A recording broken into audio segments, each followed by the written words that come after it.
Yeah, I remember that play. Everyone talks about a concussion. You got concussed in that play? Remember when they got hit by Cam Chancellor?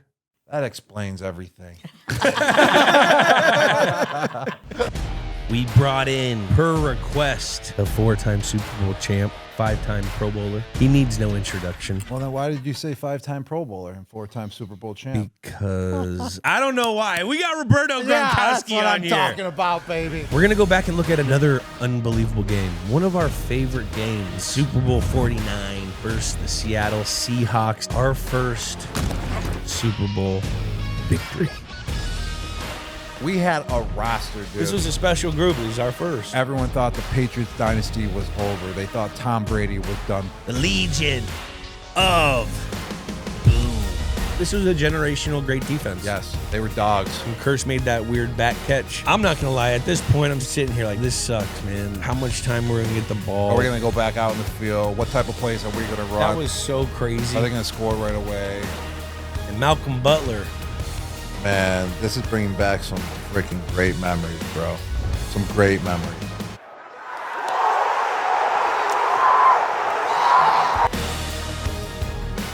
Games with Names is a production of iHeartRadio. We interrupt our regularly scheduled program for some breaking news. That is right. We are going to have our Games with Names live show in Boston at the Wilbur. Specifics that we need to know. What are the need to knows? August 30th. August 30th. The Wilbur Theater. Wilbur Theater. Pre-sale starts Wednesday, February 7th at 10 a.m. Eastern at thewilbur.com. 10 a.m. Eastern Standard Time, guys. Eastern Standard Time. We just had a debate about it. Keep going. Promo code GWN. What's that promo code for? Pre-sale tickets. Where would you get that? At thewilbur.com. For a live show? A live show. Are you going to be there? I'm going to be there. Is Jack going to be there? Jack's going to be there. I believe we're going to have some unbelievable guests. It's our road stomping ground. Might know a few folks in that area. Might know a couple. I believe we're going to do a Q&A. Might. With the audience, maybe? Maybe, yeah. Make it a fun evening. And then we're just going to do a live tape and show the folks how we do our shows. It's going to be They're going to probably be extremely disappointed. Like, this is what you guys fucking do all day? No, we're gonna zhuzh it up. We're going to make it a night. It'll be fun. It'll be fun. It'll be fun. Yeah, there's even some whispers of a t-shirt gun. T-shirt gun? Cannon gun. We'll see. August 30th, in Boston, the Wilbur Theater. Presale tickets tomorrow, Wednesday, February 7th at 10 a.m. Eastern at thewilbur.com. Promo code GWN. Get there before tickets run out. Get out, show out, or be out. I just made that up. All right, back to Gronk. Back to our Gronk episode. Welcome to Games with Names presented by WinBet. On today's episode, we are talking Super Bowl 49 Patriots versus the Seahawks with our best friend, our wingman, Rob Gronkowski. We talked some shit about the Seahawks. We talked some great things about the Seahawks because they were a legendary goddamn team that was fucking hard to beat. Malcolm Butler's iconic interception. And we wrap it up with me and Gronk answering some voicemails. Fun episode. Can't wait for you guys to listen. And make sure to check out Games with Names on YouTube, Instagram, X, Snapchat, and TikTok at Games with Names. Subscribe on Apple Podcasts, Spotify, wherever you listen to your podcasts. Comment a game you want us to do. And remember, rate and review.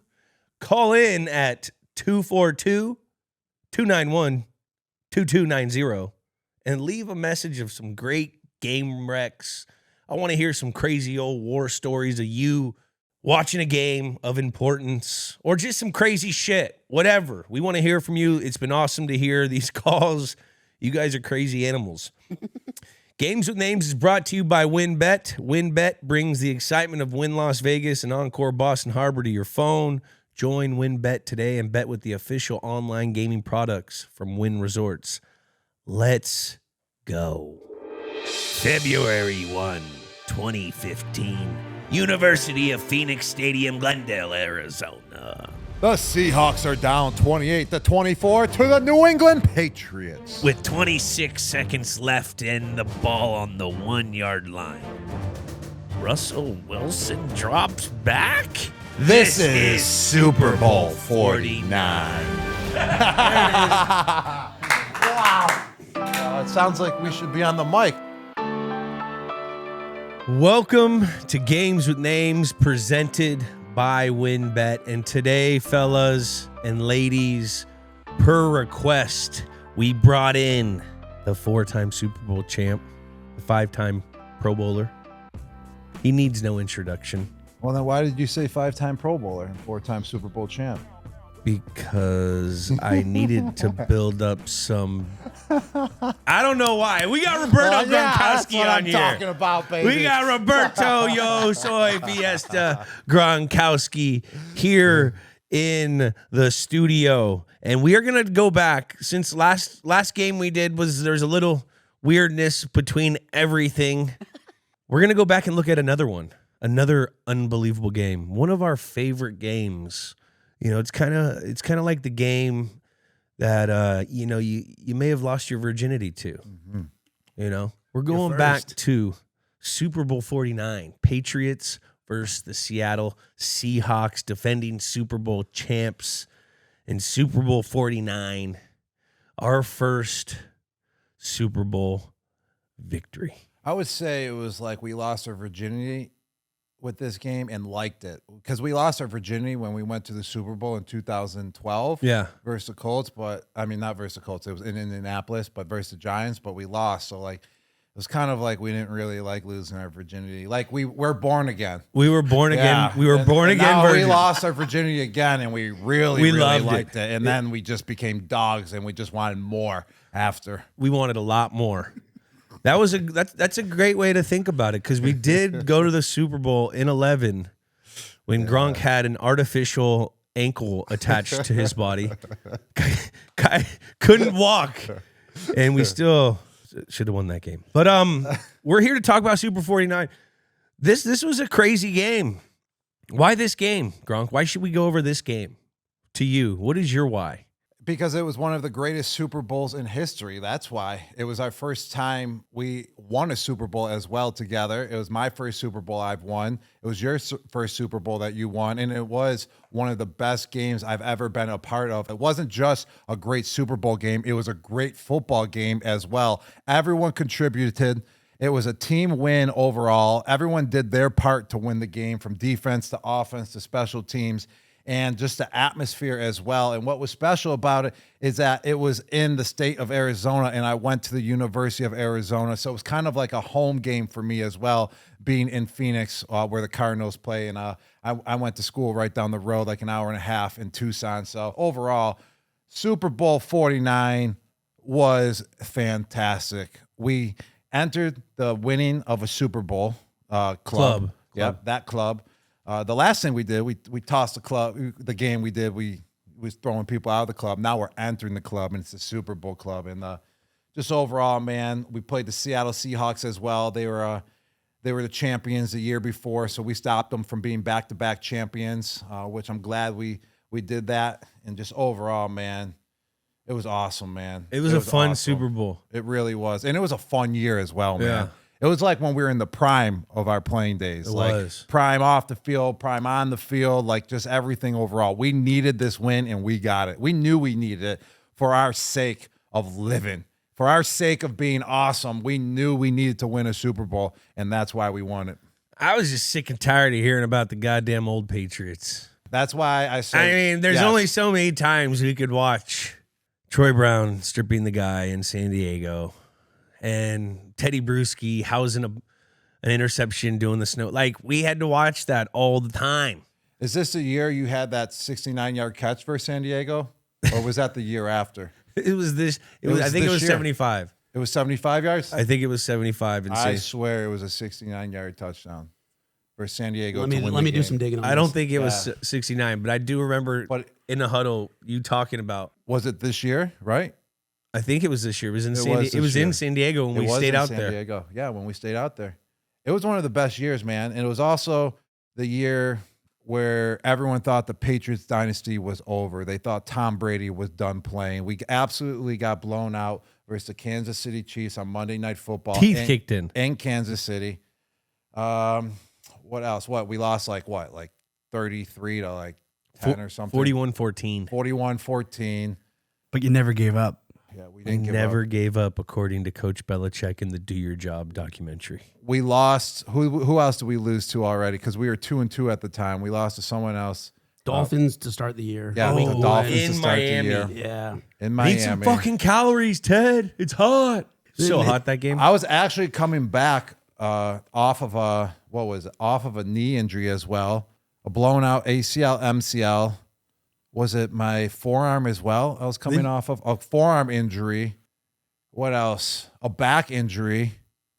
And I was comeback player of the year this year as well. And I absolutely sucked too the first 4 games as well. No, you didn't suck. Oh yeah, you're right. I didn't suck. I was just, getting introduced to the game of football again. I was only playing like 20, 25 plays, You because- have major surgery. You had to. Yeah. We can't just throw you in the fire and have you run 85 plays week 1 off of an ACL, arm infection. Fucking, he was concussed on the same play. I mean, Jesus Christ, Gronk, settle down. I know, okay? I know. You gotta let the old Clydesdale get going. You know us, though. We want to be full speed I right know. out of the gate. The first time we hit the field, we want to be running 100%. We want to be running full speed every time. I remember when I came back from my ACL, you're cleared to go, and you can hit your top speed when you're trying like that one time, but like it's the endurance. You don't have the legs yet because you're not used to hitting. You do all the drills, you do all the cone work, you do all the strengthening to all your muscles, but it's so much different when you compete against another guy because the intensity intensifies by like 15 to 20% just because adrenaline, competition, another man against you. So like your body hasn't felt that stress for a long period of time, and it needs the load in order to feel it again. And then it turns on after like 3, 4, or 5 weeks. Then, you get better and better as it goes. Yeah, you said that right. You really can't replicate a game rep or like a rep going versus someone else, one-on-one, or blocking the defensive end. You can't replicate that until you actually go out there and do it in a game. So that's what makes it so tough coming back from an injury as well, man. Especially just sitting out for so long, just watching, and then you just want to go full speed, but you're just not used to it. So, Psychologically, and then it's confidence also in it. You got to gain confidence through each experience that you do in the practice field, in the rehab circuit, or all that, and you get all that confidence, but you haven't got that confidence against another human yet. So you hit that rep for the first time, and you may have been a little hesitant to it, but then you're like, oh, I'm all right. And then after that, you keep doing that and compounding that. You're like, oh, I'm me again. We're good. Let's go. Mm-hmm. Yeah. And that's when you want to know when that all clicked in? When we moved on to Cincinnati. On to Cincinnati. That was the season 2. To Cincinnati. On to Cincinnati. Let's get into some other stuff real quick before we jump into the game. One sec, Jules, before. Yeah. Qualcomm Stadium, week 14. Patriots, Chargers, 23-14, 69-yard catch. It was 69. I told you it was 69. 69 yards. I told you. I won't forget that. Math magician. I won't forget that. I'm a math magician, especially with that number. Rob, Fucking girl. But I didn't think it was that perfect because didn't we talk about it in the huddle We talked before? about it in the huddle. I said, Jules, 69 yards. We got to go. And then somehow that play, you went for a 69-yard touchdown. 8 catches, 141 yards, 1 tutty of 69 yards. Gronk, 8 catches, 87 yards, number 87, And one touchdown. and a tutty. simulation. Yeah, baby. Robbie always getting Rob, tired. have you ever had a 69-yard touchdown? No, I never have, man. But Julian did it for me. I'm living through you, brother. That's called I'm living wingman. through you. Yeah, That's called my a wingman. right there. That's my bounty wingman. Bounty. Jules, my bounty wingman. You can't have 69-yard touchdowns without your wingman, and you can't have a wingman without bounty. I had to clean up his mess after he scored that touchdown for 69 yards. Thank you to Bounty. It was a quicker picker-upper. All right. So, wrapping up another great year How was our year at Fox this year, you think? I mean, our year at Fox was great, man. It was kind of like my first time I was really full-time. I know I wasn't necessarily full-time. I went on air about 12 times this year. You were there full-time. I just have to make that travel across country, so it's tough to do it every single week. But I felt way more comfortable this year, and it was great to have you, a familiar face that I've been playing football with for, my whole career basically. And then to see you there, man, we hit it off week one, and it was just a fun year, man. And just talking football, analyzing football, it's just what we do. We're breaking down games, breaking down the games at halftime, post-game, before the game, breaking down the season, what's going on. It's just a lot of fun. And what's cool is we got such great people around us as well. Michael Strahan, Terry Bradshaw, Howie Long. You're with Peter Schrager, Mike Vick, Charles Jimmy Woodson. Johnson, Terry Bradshaw. Yes, you name them all, man. Just everyone. Chris Thompson. Everyone, man. Just everyone at Fox, man. Kurt. They're such great people. Yeah, you can't forget Jay. Kurt Menefee, Jay Glazer. You can't forget anyone because everyone is there for each other. It feels like a home. It feels like a family. Yes, it's a family, man. It does have that football locker room vibe, and it's really cool to get to those guys they've been doing this for a long time, and they're certainly at the top of the list when you talk about this profession, all of them, and to be able to get in and I watch the games with you guys during the 1 o'clocks and see how they prepare and see how they interact. It's been such a learning experience, and I've learned so much from you and the other guys because you've been on TV for what, 4 years, 3 years now? This is my third year. The first year when I first retired right after New England, I came on. I did about 4 shows. Yeah. And then my second year, which was last year, I did about 7 shows, including the playoffs. And then this year, 12 shows. And then I'm going to do the playoffs as well, man. So it's just all about the experience as well. It's about getting the reps. That's what you love about the game of football and playing a sport your whole life is you can take what you learned. You can take how you can get to that level and then bring it to the next field of your life. And, in order to be good at football, you got to do the reps. You got to compound the reps, like you said. You got to work hard. You got to study. You got to hit the weight room. And it's kind of like the same thing transitioning to being an analyst. You got to study what's going on. You got to know the games. You got to know the players. You got to know what you're talking about. You got to rep it on TV as well. You got to be able to produce what you're saying on live TV. And it's always 4th and goal every time you're talking because it's live. The red light's on. Yes. When that red light's on, it's no F-bombs, no S-bombs, and you better have your points all in set. Unless if you're Terry Bradshaw, you can say whatever you want. Hey, whatever you want. So we kind of rekindled the team this year, our little locker room environment. What do you think it's going to be like next year when old TB12 rolls up into the Fox studios or wherever he is, whatever job he's doing? What do you think it's going to be like with Tom? I mean, if he doesn't get cold feet... Cold feet. Yeah, Tom Brady. Yeah, I can see that happening. He got cold feet already. He took off this year. We jumped right into it, Jules. But we're just analysts and we're just breaking down a game. We're not doing games. He's commentating. That's a whole different level. I would have took off 2 years if I was him. Jeez. Yeah. But I can't wait for Tom to get here, man. It's going to be fun. Getting the crew back together, man. It's going to be a lot of fun, and he's going to do an absolute good job. And obviously, we learned so much football from him. Oh my God, that's what people don't realize. Yeah. Everyone sees Romo can call out plays and stuff. Tom was doing that when he was playing. He was doing that when he was playing. So it'll be fun to see him articulate the game in a way that he sees it because he's the greatest to see it on the field. Yes, that's the truth. I would say I'll contribute to about 6 of my touchdowns where he changed the play on the spot because he knew what the defense was going to do. And right on the spot, within 5 seconds, he changed that play. Let me know, let the line know, let you guys know. Sometimes didn't even let you guys know, just let you run your route because it was just him and I doing our thing. And I would say he contributed to about 6 of my touchdowns in my career of just kaboom, just right on the spot, just knowing the knowledge of the game. Well, I would say he contributed to 9 of my touchdowns. Yeah. Wow, if it was 6 years. Wow. So. And it was 9 of mine. We might as well just get the damn roll of bounty paper towels right now. Yeah, clean up this mess once again. And messy. It'll be fun to have them.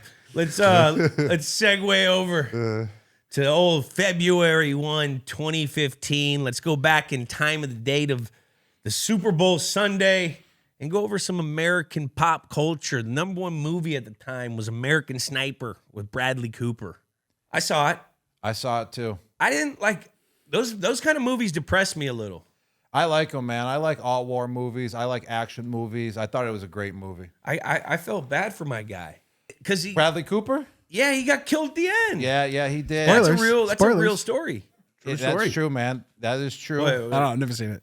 You never seen it? I never saw it either. It's a great Spoiler alert, movie, man. I mean, this is 2015. If I'm spoiling something from 2015, we got to move on. Kyler still hadn't seen the end of Breaking I Bad. wish it wasn't a true story. I just love the action. Yeah. Love action movies. He was a stud. Just the skill level that he had in the movie was just ridiculous. To be able to snipe that far away is it's kind of like Tom Brady throwing a 69-yard pass right on the money, like 25 times in a row and never missing.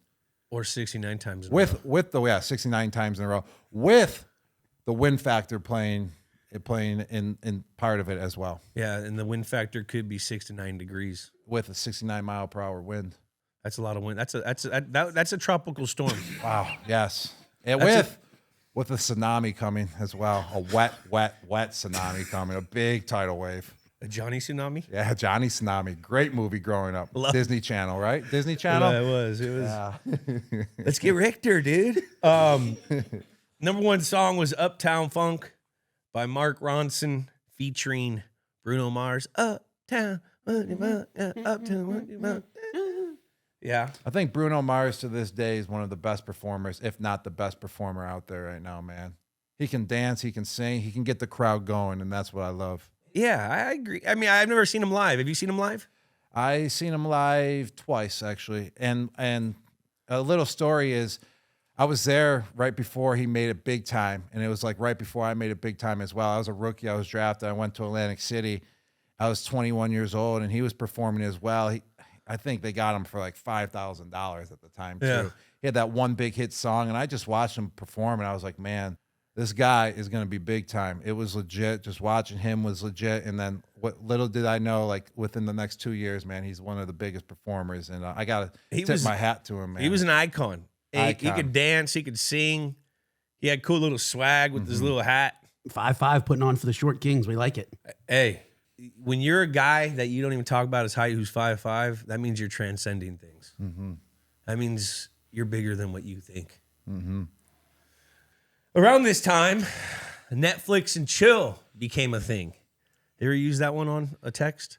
Not at that time. I do Netflix and chill now, but when we were in 2015, we weren't doing Netflix and chilling.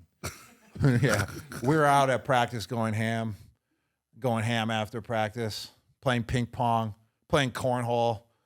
Yeah, I don't think we ever chilled in 2015. But then Jules. you know what Netflix and chill means. Yeah, you put on Netflix and you just lay back and you chill. But it's kind of a term for like you want to come over and have sex. Oh, well then, I guess you were using that. I guess you were using that term, Jules. Nah, I was more of a Blockbuster guy. I was more of a peacock guy. Post Malone drops White Iverson on SoundCloud February 4th. That was a fire. This was one of my favorite songs of Bro, his. it's like a where were you moment for me, at least. Man. I don't know. I don't remember it like that, but I just remember it was on like one of my. It was a pregame, like just get in the zone, like what? Incredible. 50 Shades of Grey hits the theaters. Never. I think I saw a little of it. Did you ever see it? I've seen 50 Shades of Grey. Really kinky. Yeah. Yeah, you got to be really into it. Who'd you see it with? I'm not really sure. Would you sit back and Netflix and chill by yourself and Yeah. watch 50 Shades of Grey? I'm not really sure who I saw it with. I'm not lying. I literally think I went like just like a friend, a buddy. A buddy to Yeah, 50 a buddy. Shades of Grey. Yeah. And no, we did not need bounty after. All right? You know where my mind was going? We did not need bounty. There was no mess. Actually, there was a mess. We were eating chicken wings and going absolutely ham in the theater, just watching. Oh, and lastly, Jon Stewart announces he's leaving The Daily Show at the end of the year. Hasn't been the same since he left. Heck no. Hasn't been the same. Never even seen The Daily Show ever in my life, so it truly hasn't been the same since he's left. Let's go back in to the sports world of 2014, 2015 NFL champions, Patriots, the MVP, Aaron Rodgers. He is MVP of the league. That guy can just whip that ball like I've never seen before. His release is the quickest release in the NFL. They had a great team, but unfortunately, they weren't the NFL champions. No, they beat us that year too. Remember, right before the Chargers game. All right, we went straight from right. there to Green Bay to You're right. the Chargers and stayed in a week there. And here's a little story about the game. 5 seconds left. I'm spread out wide to the left. I think it was trailer left or trailer right or whatever, where I put 3-by-1. I was by myself. It was versus their first round pick, their safety. Clinton Dix, was it? Yeah, right? Clinton Dix. He just got drafted. He Yeah. was their first round. Ha. I already had a couple plays that game where I caught the ball and I literally ran over like 5 guys. It took like their whole team to tackle me. And then I was pretty on fire, and Tom put the ball up in the air. 4, 3, 2, 1. And I went for the ball. We were down by like 4. Put my hands out right off my fingertips, and I dropped it, and we lost the game, Jules. I don't even remember that because Yeah, I that's do. never happened. I don't. Yeah, I knew how to make up for it. That's why we went on the road to San Diego, and we dominated, and we both scored a touchdown. 69-yarder. You had that 69-yarder. That's why everyone forgot about my drop. I don't even remember that. Yeah. I just remember we gave up a touchdown before halftime. I was so pissed about. What's it like playing at Lambeau? I think Lambeau Field is one of the best fields to ever play at, man. It's like a college atmosphere. The whole entire stadium, all the fans, it feels like they're on top of you, man. It's a football tradition as well. And if you're in the NFL, you got to at least play one game there in your career. It was. The grass is long, slow grass. Just it feels old school. They still have the bleachers. You roll up into the town and you stay at like this little hotel that you used to staying at Marriott's or whatever, this like big little hotels in the city. And you're at like a mom and pop's like bed and breakfast. And, there's like nothing around. It was a pretty cool environment. It definitely felt like you were in a college town. And the weather, it's always football weather as well. It was cold. Yeah, It was always chilly. football weather there. It was chilly. Always. The college football champions were The Ohio State University, and Marcus Mariota was the Heisman Trophy winner. Wow. Shout out to the Pac-12. Pac-12. You sad about the Pac-12? I am sad about the Pac-12. I wasn't a Pac-12 guy or Pac-10 guy. I dreamed about being in the Pac-10. I'm a MAC guy. MAC is pretty cool, though, man. I like the MAC. I grew up in Buffalo, and, UB's in the MAC, so I know. I was always a MAC guy. Khalil Mack. I know. I was a MAC guy. I was a Pac-10 guy. I was on the West Coast. We kind kinda of did a switched. flip-flop. Yeah. We did a We did. flip-flop. And that's why we're wingman now. Winging and dinging. Winging We've been and wingman dinging. since, like, our high school days and didn't even know it. No. That's winging at first sight. The dunking the ball through the goalpost became a 15-yard unsportsmanlike conduct penalty. We'll blame that on Jimmy Graham. He Jimmy- was dunking after every touchdown, almost breaking the goalpost, bringing it He down. really did. Yeah. A couple times he brought that joker down. He's bringing the house. I liked it. Yeah, I liked it too. I don't even know why they actually implemented that rule. It didn't really make sense. I thought it was a legit celebration. You're showing off your athletic skills, dunking the football over the goalpost, but I would blame it on Jimmy Graham for just scoring so many touchdowns and dunking it every single time. You ever dunk in the goalpost? Never have before. In practice, I think I've seen you. In practice, I did it once or twice, Yeah. but in a game, I'd never done it before. Yeah, I did. I always tried to do it.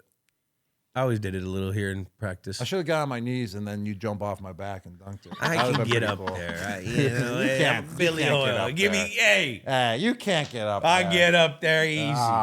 I'm reading here, speaking of Jimmy Graham, they were saying in a 2013 game, he dunked it so hard, it delayed the game for like 20 minutes. That's probably why they implemented the rule. Gotta be. Knocked the goalpost off balance. You The messing next with- offseason, it was banned. Can't There we go. stay on schedule if you don't start on time.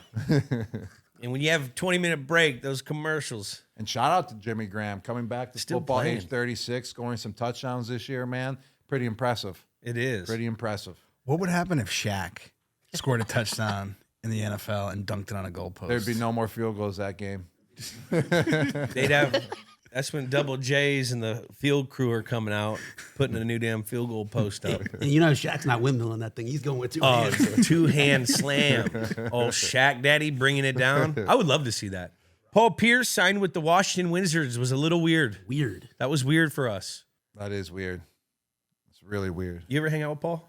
I never have. I know you have. Yeah. Hood slide. I What's think it like? the whole What's it town like? knows I It did. sounds like a good time, from what I've read. Can't even do a goddamn Starsky hood slide anymore. Can't even do a Starsky and Hutch hood slide these days. Bury a banner. You want to Year. know something? I want to go on FaceTime Live with Paul Pierce. Oh, yes. Or what was it? Instagram Live, whatever it It was. looked like a good time. That looked like a good time as well. Anything with Paul Pierce seems like a good time. I never met the guy before. Paul is. What the F? Why have I ever not met Paul Pierce? It was crazy. That I is saw insane. him like 2 weeks ago at the airport on his birthday. He was going on a little vacation for his birthday. I was going to Boston, and I was like, that looks like Paul Pierce. We're both sitting in like the waiting area. It's like, nah, that dude looks too young because he looked good. He was all dimed out and stuff.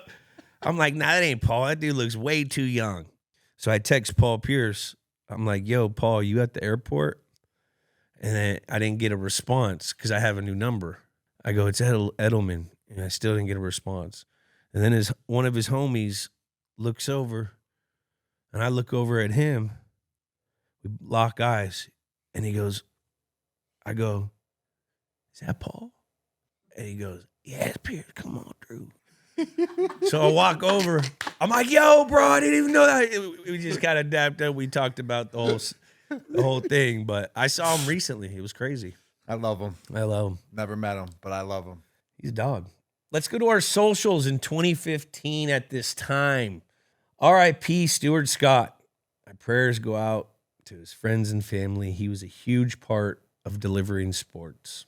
Cooler than the other side of the pillow. That was a sad I loss. forgot love this was Stuart that year, Scott. man. Yeah, man, that was super sad, man. I loved watching Sports Center with Stuart Scott. He was the absolute man. Just as a kid, Yeah. just watching him all the way through my levels of progress through my athletic career as well. Stuart Scott, man, you're well missed, man. We love you. Loved him, man. He made watching highlights so fun. His analogies, his metaphors, his sayings. I mean, he's a pioneer. He's a pioneer. And just the way that he fought too, man, as Yeah. well. And no one even knew what he was going through, and he was just still dominating the TV Still. ranks as well. Just dominating. Selfless guy. Yes. Selfless guy. Thank you. Thank you, Stuart, for everything you've done. What's the most amount of the same episode of Sports Center you've watched in a row? Like on a sick day home from school. I don't know. Probably like 4 or 5 times. I think 3 or 4. Yeah. Yeah. Back in those days, it was easy to go over and over again. Yeah. He made Sports Center what it is today. For real. Hasn't been the same since. ESPN should be paying his family to this day still. Seriously. Should. They should be. Residues, baby. Robert Gronkowski heard Gronk party bus is rolling to Arizona Yeah, today. shout The out to body Bobby armor day. Goons. He drove that Gronk party bus from Boston, Massachusetts, all the way to Phoenix, Arizona, man. Wow. I remember when you had that thing. Legendary. We used to go out on that. Yeah, we did used to go out on that thing. The guy we bought it. It was a church bus, actually. We got it out of New York City for like 14 grand. And then Bobby Goons, he's AKA Mr. All Purpose, stripped the whole inside of the bus. Oh, sorry. Sorry about that. I was just choking up because I missed the Gronk party bus so much. I'm tearing right now. That was a fun bus. Yeah, it was a fun bus. I mean, great memories for sure. And he teared out the whole inside, redid the whole thing, put the benches in it, the radio, the sound speakers, everything. It was just bumping, man. It was a good time, man. That thing got its use for sure. How come there was that was there a support pole Yeah, there was a support pole in the middle as in well. the middle? Yeah, okay. Support pole. It was so when you stood and Load then bearing. Load Yeah. bearing. good low when like bearing, hit the low brakes bearing. just to make sure you didn't fall forward or anything. Yeah, it's kind of like the train. yeah, like a train. Like train. You got to polish it was so like- you can see it, right? Yes, Yeah. it's like a guardrail just so you could stay safe. See, you always got to stay safe. What is this Q? I don't know. That was on your Twitter timeline when I was going deep. Typo. Typo. Got a little Xenia on. Maybe you had a question for someone and you just forgot the question though. This was the Xenia days, man. You're a Xenia. Oh, I had a Xenia suit as well. Dang, look at you. You look younger now. Nah, I swear, man. I just don't have facial hair. You look like 8 years old in that picture with that tight. beard.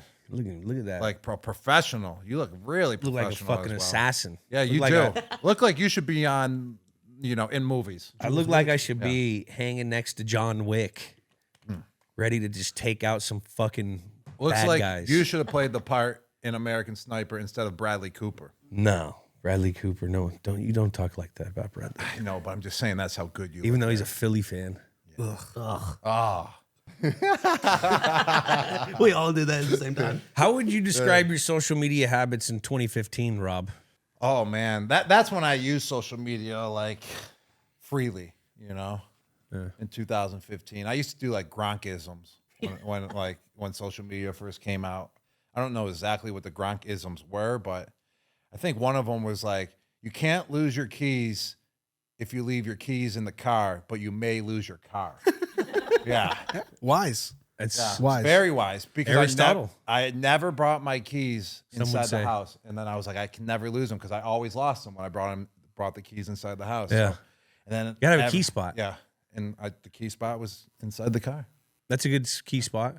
Never can lose Unless the you keys. live in Los Angeles and people just come take your car. Well, I was in Foxborough, so No, a no little one, bit no more one, sa- no one a little bit more touching. safer there. No one going near. There's Graceland and there's Gronkland. Don't go by the Gronkland. You ever get any amazing DMs from some celebrities at this time? In 2015, And any kind of celebrity? to tell you the truth, I don't even think I was on Instagram yet.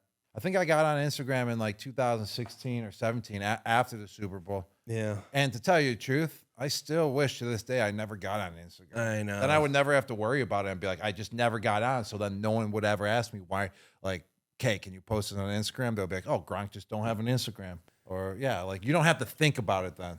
Imagine that. And then you just posted for me, Julian, on your Instagram. That would be pretty cool.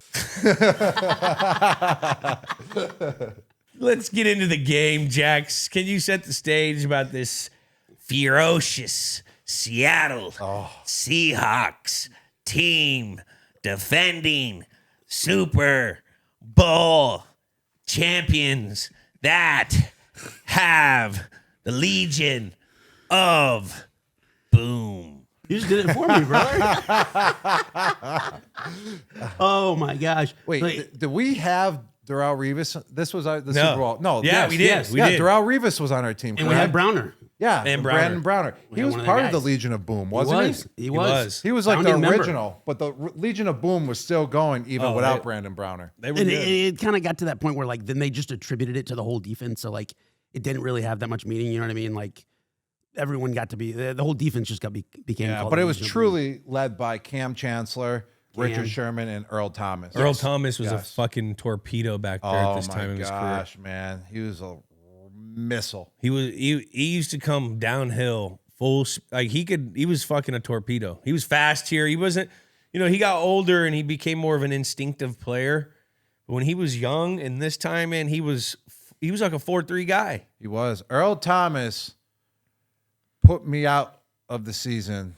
He ended my season when we won the Super Bowl in versus Atlanta. That was the year I got hurt and didn't play in that Super Bowl. It was because of Earl Thomas. I was going up the seam. I was looking at the ball, and then boom, he hit me full. I was running full speed up the seam, and he was running full speed at me. He had no fear at all. Zero. He Zero wasn't fear. a big guy either. No, not a big guy, but he was compact. Compact as shit. Yeah, like Low man wins. Yeah, and he put me out for the season. When he hit me, I actually ruptured my lungs, and then also he popped out my disc in my back, and that's why I had to get back surgery that year because of him. But Earl Yeah. Thomas. Fucking Earl Thomas. He was and Cam Chancellor was right there too. Cam he was just Chancellor. he was like an old school safety. Absolute freak. He was like 230. Guy was massive. I think he was like 240, He could have been. and he was like 6'4". He was the biggest safety in the game by far, dude. And he was nice. Yeah, he was nice. He was could like a move. gentleman when he beat your ass. Yeah. I remember because like first drive, it was probably like the 5th or 6th run. I had to go in and get the force. And I would always set the tempo for the day on those first like force blocks. You go in, you give helmet to helmet. You try to give them a little fucking, clean them up a little. Let them know you're here for a kiss all day. Mm-hmm. I went in there to Cam Chancellor and did that, and I fucking got knocked back. And he didn't move. I just felt, when you hit a guy and they feel rooted, where they don't move.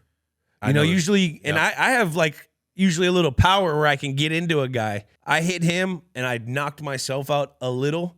I'm like, oh my God.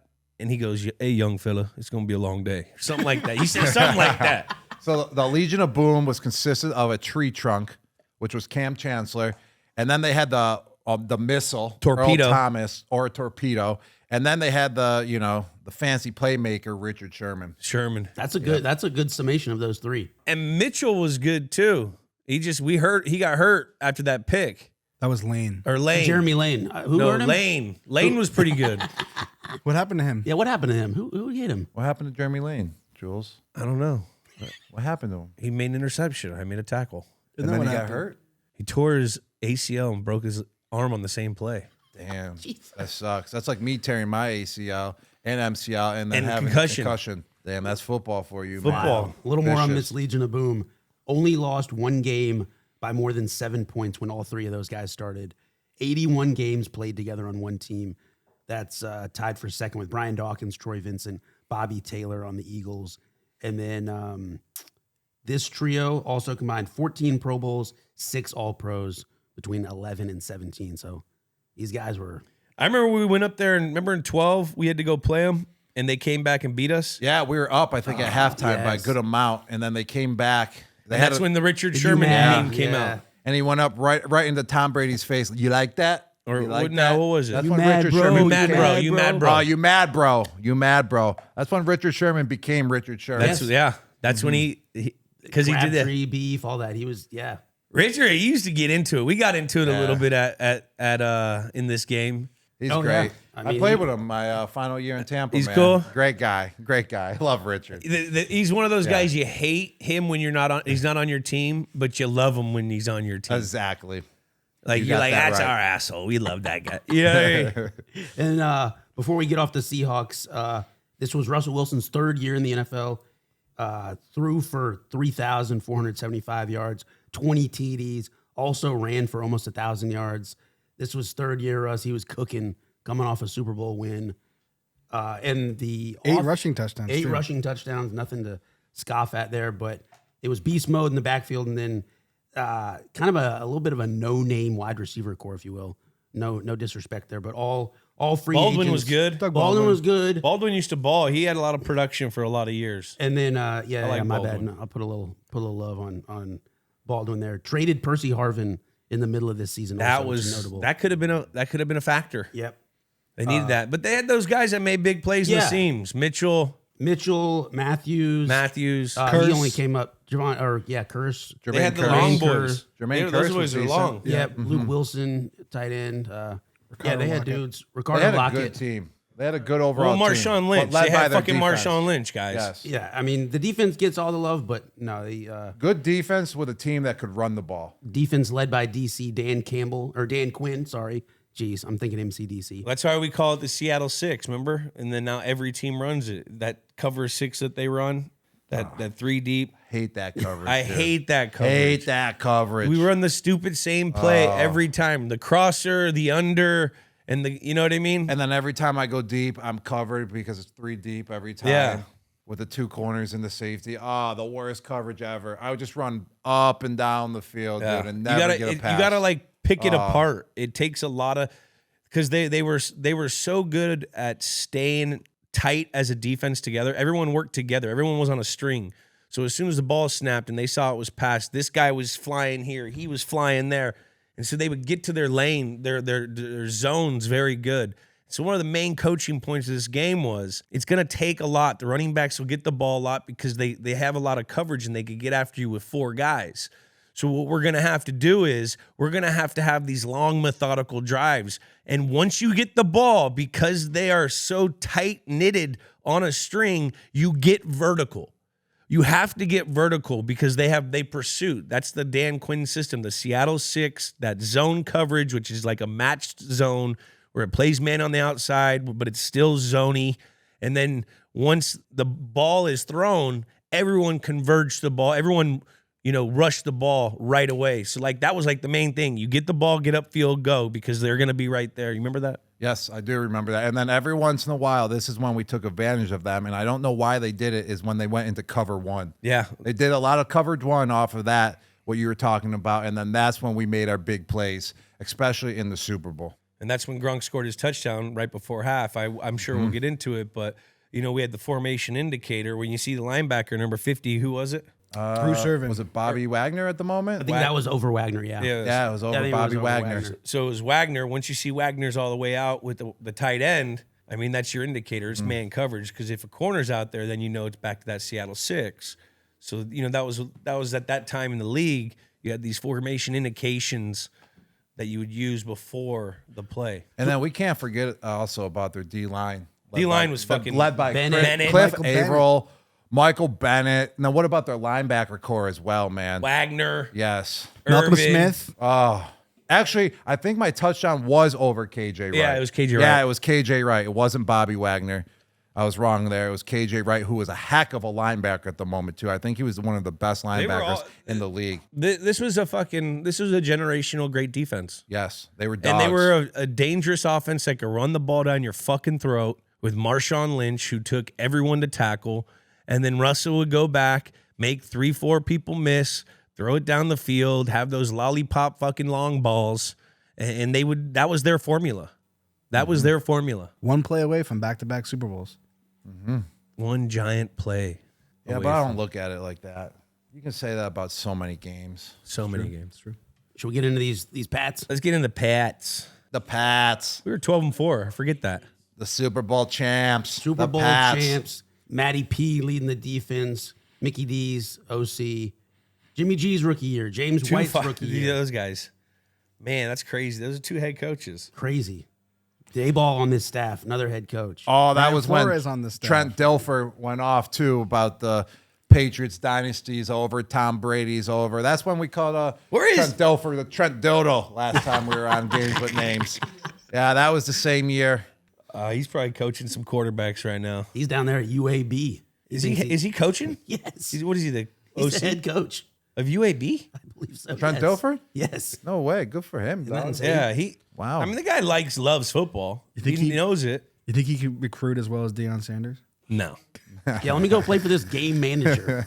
I'm going to go play for Trent Dilfer. God. Jackie, tell us how you really feel. They're just not good anymore. I'm coming at net throats, bro. Trent Dildo. Oh my God. Yeah, this was the on to Cincinnati season. This was a declared us dead in Arrowhead season. Give a little shine to Jamie Collins. I know we're always an offensive kind of pod here, but Jamie was so 116 tackles this season. Jamie Collins was an absolute freak who didn't even have to do anything to be an absolute freak. He would just show up and just make these insane plays that you'd be like, your head would be turning. You're like, what the heck? And then like, he didn't need to do anything. He was just an athletic freak already, just off the field and on the field. He didn't need a workout. He didn't need to run sprints. He just showed up to the football field and just made absolutely insane plays. Yeah, and his come out game was in 2013 when he was drafted in 13. Let me double check. I know he was 12. drafted in the Southern second Miss. round. Second round, maybe From where 12. too? From a Southern smaller Miss. school. Southern Miss. Southern Miss. Yeah, Southern Miss. I think they didn't win a single game his senior First season. rounder, right? No, he was a- second rounder. He was Second? a second rounder. But we drafted him, and 2013, second round, pick 52. yeah, 2013. And I remember I was like, my whole holy shit moment with him is when he went and covered Welker in that Denver game where we beat him. We came back or did we come back and beat him? I don't know. He covered Welker a few times. I'm like, this dude's way too long and big and to be able to cover West, because West is an elite route runner. You know what I mean? Elite. So like to see that, I was like, oh my God, this guy is a guy. Yep, we came back and beat him 34-31. Yeah, we're down 24 at half. And what? This was his second season? First. And without, First. This It was was his first first season. season. We would have never won the Super Bowl without Jamie Collins. No. No. Two of What them. what a pick that was. Shout out to Bill. Hell That's yeah. a great pick right there. And Hightower the year before. Hightower, yeah. And we got to Man. give some love to the rest of that defense, Hightower, Revis, Browner, Flowers. McCourty, No, Flowers. Trey wasn't there. He wasn't there Big yet. Vince. Yes. Big V. Oh, Chandler Big Jones. V. Big V was a beast in this game. Yes. Chandler Jones. Beast. We had Chan Chan. Jones. What a great year he had, too. He had a bunch of sacks. Ninko. Alan Branch. Alan Branch. Branch. How big is Alan Oh, Branch? he's massive, dude. He's like 360. So he's probably 360, right? And Alan is kind of like a quirky guy. Alan would come, and we have a walk-in from the player parking lot to the facility is probably like 100-yard walk.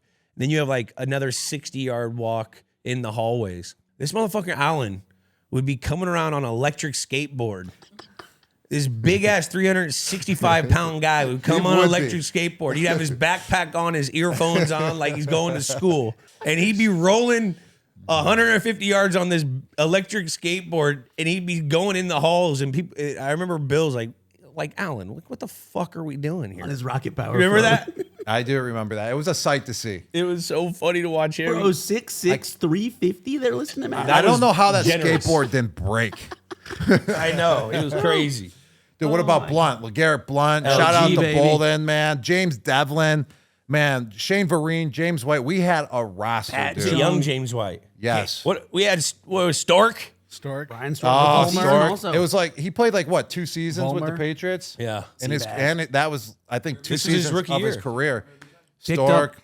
up Brandon LaFell in the offseason. Seabass. Yeah. Nate. Yeah. Undrafted Wendell. free agent quarterback. Man, we had Malcolm a Butler. roster, bro. Huh? Malcolm Butler. Oh, Yeah, and Malcolm. Butler. He made a He's couple working at plays. Popeyes. Yeah. Is Is he really? He was no, he was working Yes. at Popeyes, West Alabama. West Alabama. Man. Nico. Yeah, heck of a squad. Nico Ninko, always we made love ya. sneaky good plays when the team needed it. Yes, Also, he did. kickers, Ryan Allen's. Ryan Allen, the Gronkowski. punter. Yeah, Gustowski. Polish power, baby. Who man at tight end? Tim Wright, too. Man, we had a roster, bro. I We had a remember who roster. man. He was my dip guy. He always had dip in the locker room. And I remember in practice, who man got punched in the lip and he had a fat, bloody lip. I'm like, oh shit, who? He goes, I go, why are you smiling? He goes, I got a cut in my lip. I go, what are you talking about? He goes, as soon as I put my dip in, I'm gonna get an extra buzz. I'm like, oh shit. Who man was a man, dude. I Harm, love sharing the tight McCourty. end room with him. Chungy. This was a special group. It was our first.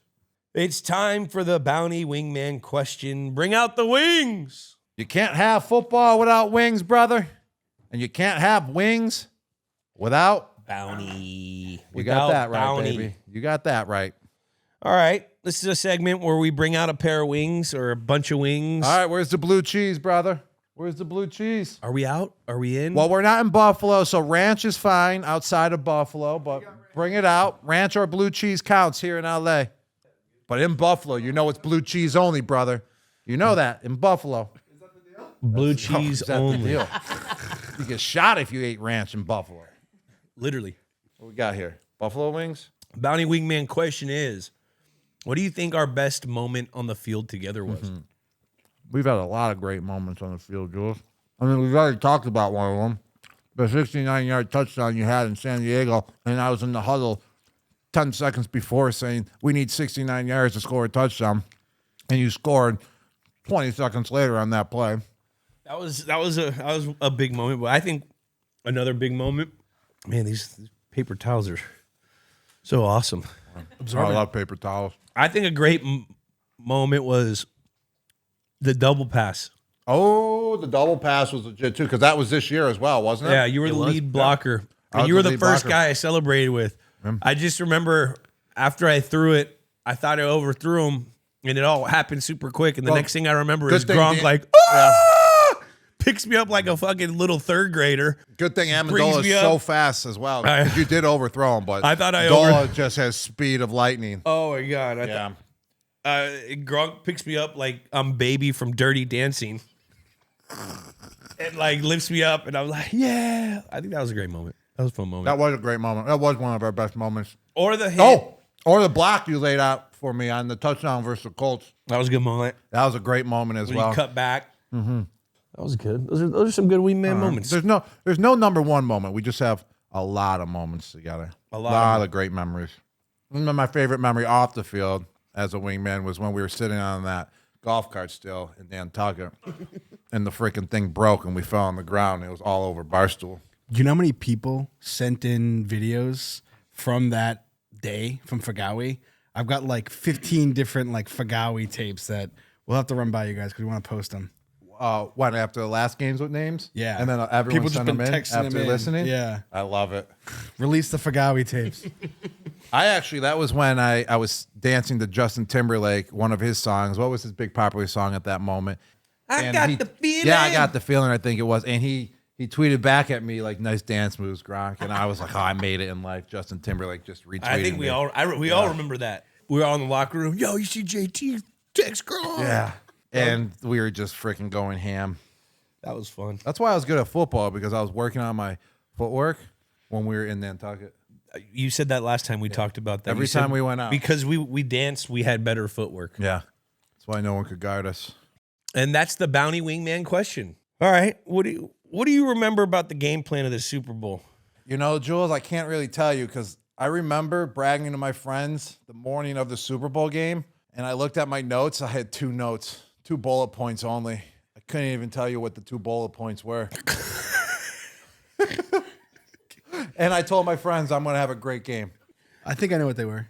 Yeah. You throw me the ball. Yeah. I catch the ball. Throw me the ball, I'll catch the ball, I'll score. That's 3 points, though. Yeah, Gronk. that's 3. Well, one of the bullet points had both of those, 2 of them in one. Perfect. So, It's a 2 point for yeah, 1 2 point. points and 1 bullet point. But yeah, I wasn't really known for writing notes. I was known for having great walkthroughs and studying the plays on the field. So No, you were known for scoring touchdowns. scoring touchdowns. But we did have a great game plan. It worked. Seattle 6. I just remember we had that stupid crosser play that we ran a million times. Yes, we did run the crosser play. Where one guy's got the cross, one guy's got the under, and you high-low the backer. You have to have speed to make his back go so we could, get the under on the. And then it was running we back. ran the crosser so much is in that one of the plays I actually ran into Richard Sherman. I think he was covering you, and we both crossed. We basically went shoulder to shoulder on the cross, and then Richard Sherman was right behind you, and it was an accident. We just both ran into each other, and we both went flying to the ground. He looked at me like, "Shit, that hurt."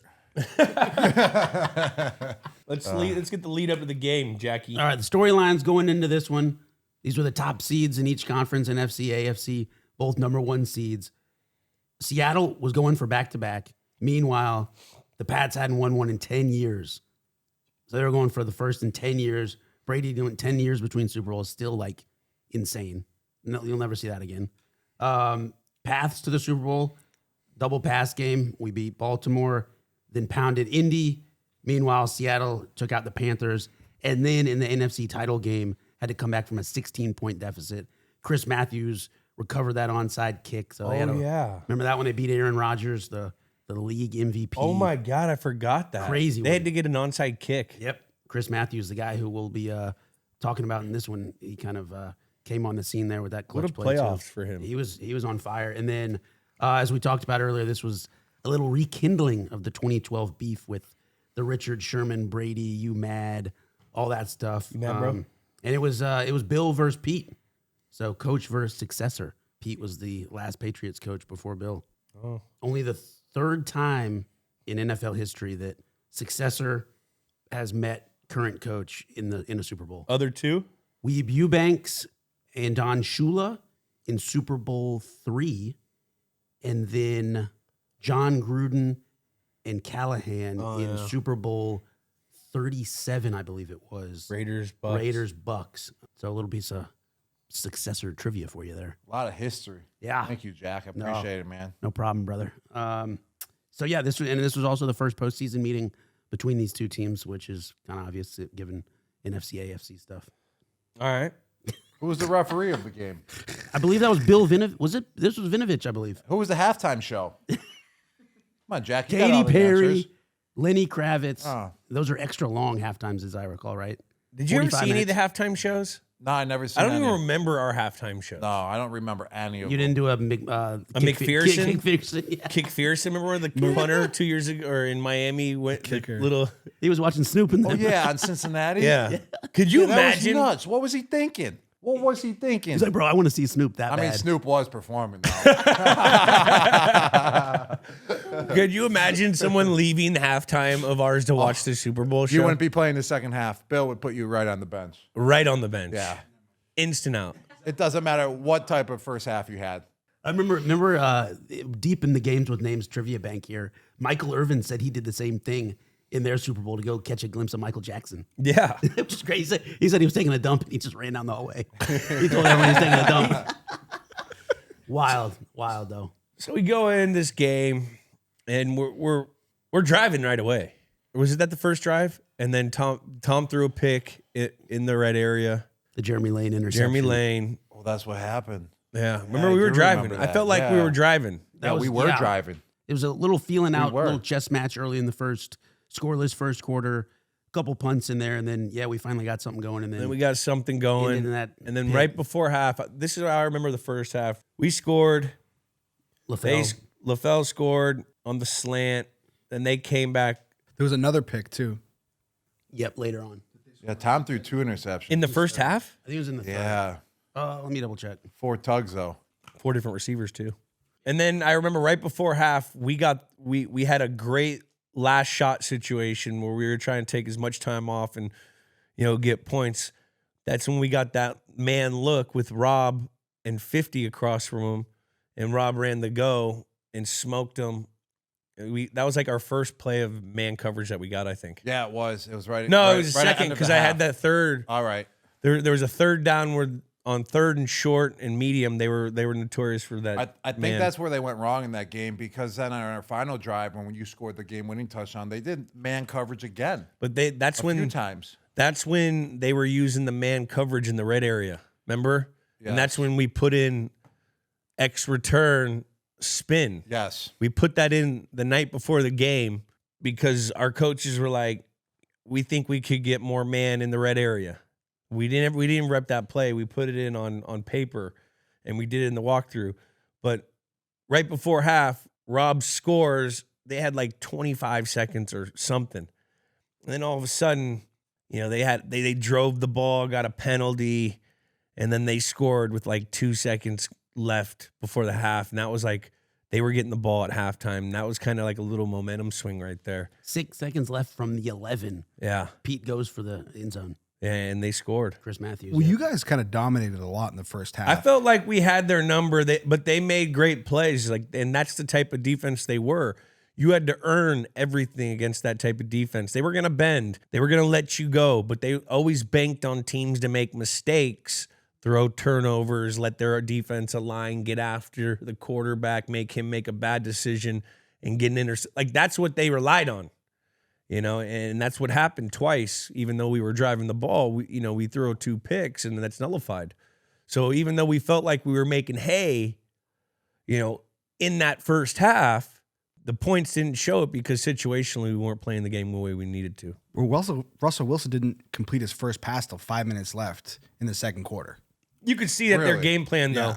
Their game plan, they were trying to run the rock. And they were trying to control the ball as Yeah. well. So we weren't on the field controlling it. Yeah. And in the end, we actually, time of possession, we were 33 minutes and they were 26 minutes. Yeah. Which, Rob, can you take us back the walk through your touchdown? Just if you remember it, kind of like beat by beat. Yeah, I do actually. Right when the play got called, I went out wide and I saw that it was man coverage and I saw that he was off of me. And we practiced that a few times already the week before prior. And when the guy's playing about 10 to 12 yards off of me and I had all that room still to go into the end zone and run by him, I got to get up on his toes. That's how you get by someone when they're 12 Tackle. yards off of you. Yeah. You got to toe tap them. So then they don't know where you're going. They don't know if you're coming back, if you're going inside. I got up on KJ Wright's toes. And right when he was out there, we already repped this a couple times in practice. So I knew I had him. I knew Tom was going to zone in on me no matter what. If you watch the play, Tom stared me down the whole entire time because he knew he was going to me as well. These are one of the times where you just know from practice when the ball is going to come for you. So you're a little extra amped up every time. I knew I had to make the play. I knew it was my time to get my first touchdown ever in history in the Super Bowl. So I got up on KJ Wright's toes, did a little move at the top so he didn't know where I was going, and then boom, went right around him to the right and ran a fade route. And Tom put it up there where only I could get it. I beat him by like 2 yards, which is a lot in the NFL.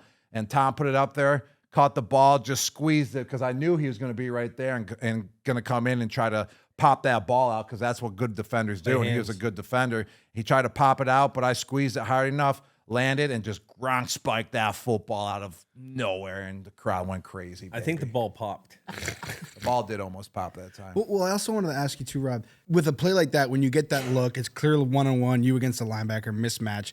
You kind of answered it a little bit, but do you just know from the situation the ball's coming your way, or do you like look to Tom? You kind of have a little bit of a thing, or like you can just read the defense. You know it's coming your way. You don't actually have to make eye contact. It's kind of like starts in practice, like I said, when you know you're getting that coverage. And right when I went out there and I knew it was one-on-one with a linebacker as well, it was the best opportunity on the field for Tom to throw to for a completion and for a big play as well. And Tom throws it. Mismatch. Yeah, whenever there's a mismatch, Tom throws it to the mismatch every single time, basically. 99% of the time, he's throwing to the mismatch, and he's not looking at anyone else on the field when he sees that mismatch. Even if, Julian, you were wide open by 20 yards or whatever, it doesn't matter. He wasn't looking at you because you weren't the mismatch at that moment. I was the mismatch there. He considered that a mismatch because there was a linebacker on me. It didn't matter what linebacker. KJ Wright, great player, but he didn't care. Tom didn't care. Whenever he saw a linebacker on me, he always told me, I don't care what linebacker is on you, Gronk. I'm going to throw you the ball because that's a mismatch. You're faster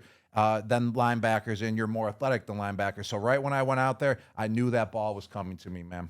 And it's also another thing where, like, I think we were in the fringe. What were we on, like the 36? Or were we the 30s? What was it? How big of a touch? Was it a 28-yarder? It was 22-yard. 22-yarder. So you're right there. You're about to hit that red area. And anytime you see a defender, like a linebacker, 5 yards off on Rob, it's automatically a mismatch. Because what people don't realize, Rob was faster than every linebacker, and he could accelerate.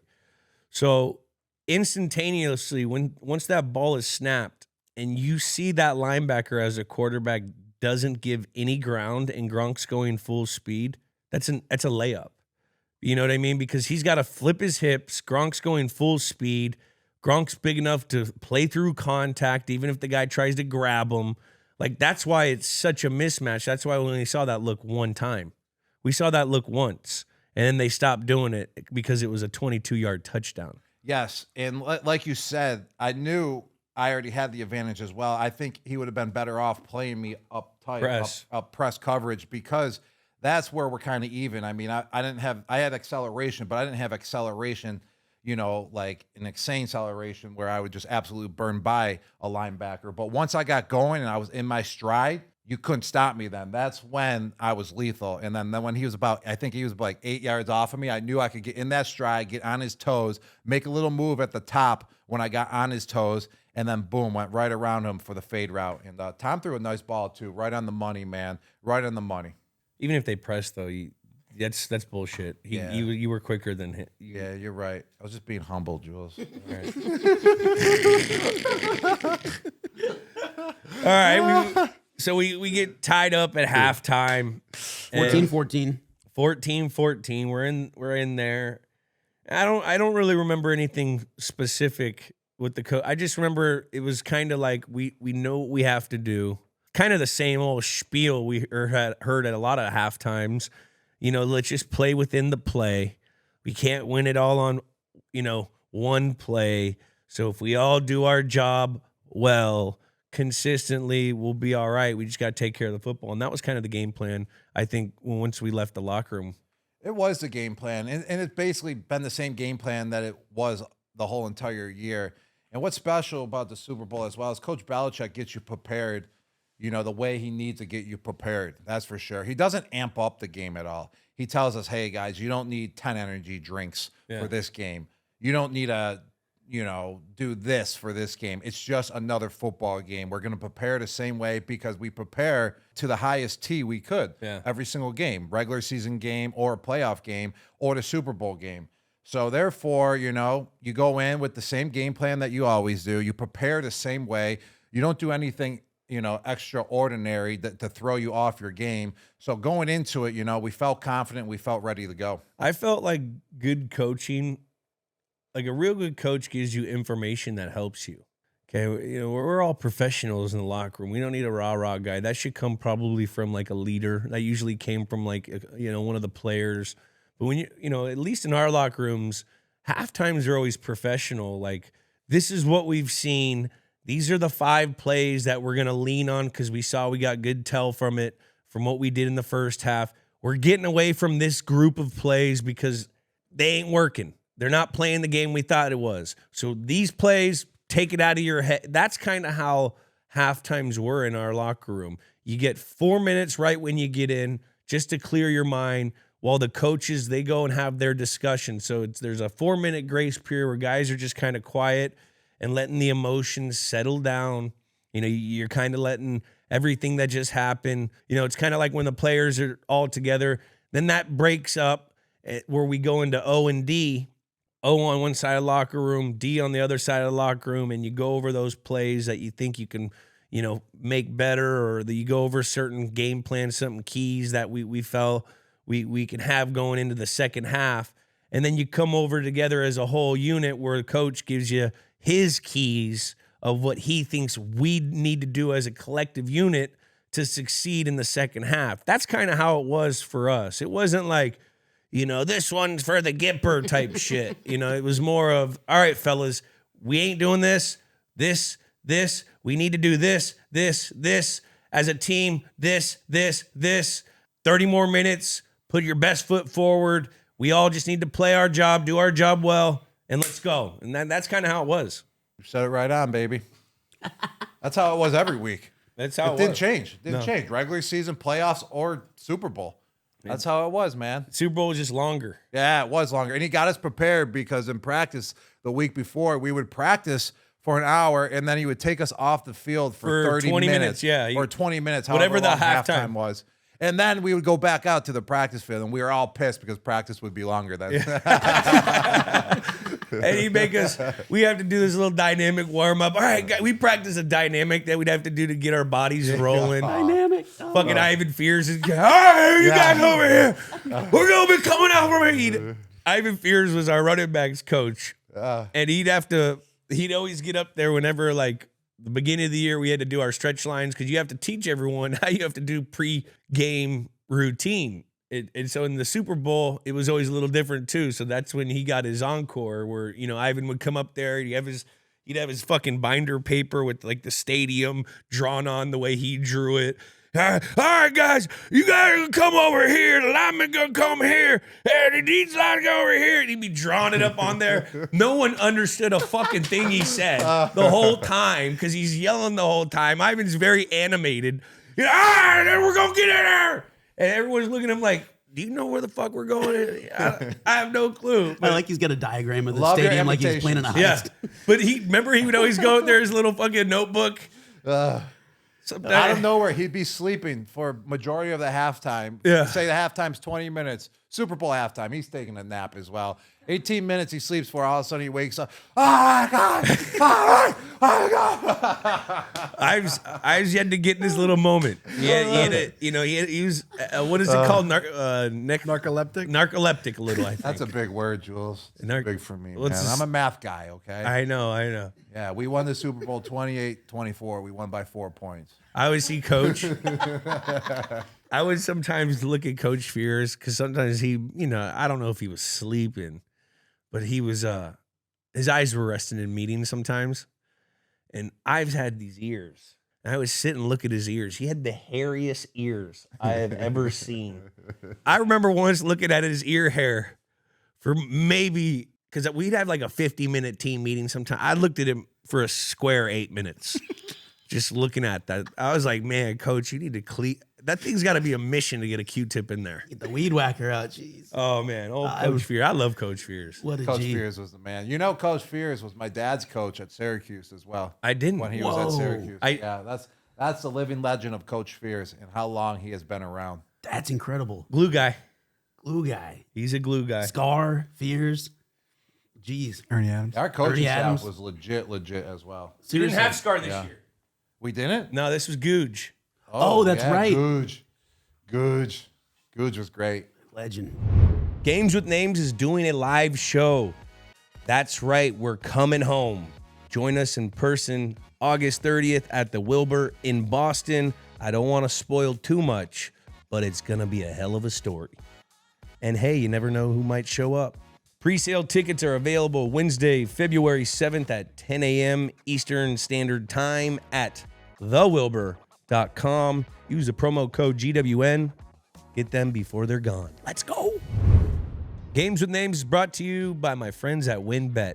WinBet is bringing the excitement of Wynn Las Vegas and Encore Boston Harbor to online sports betting. Whether you're a recreational gamer or a serious handicapper, WinBet is your ticket to every exciting wager, from straight-up bets to parlays, teasers, and any prop bet you can dream up. All players have access to the Wynn rewards, and you can redeem them for Wynn Resort credit in Las Vegas and Boston. Sign up today and get in the game online, or visit Boston Sportsbook at Encore Boston Harbor. There's no better way to enjoy some sports with a little extra winnings in your pocket. Betting is a team sport. Join the WinBet team and bet with the best. Must be 21 or older and present in the state where playthrough WinBet is available. Terms and conditions at winbet.com. If you or someone you know has a gambling problem, call 1-800-522-4700. Should we get into this third quarter real quick? Yeah.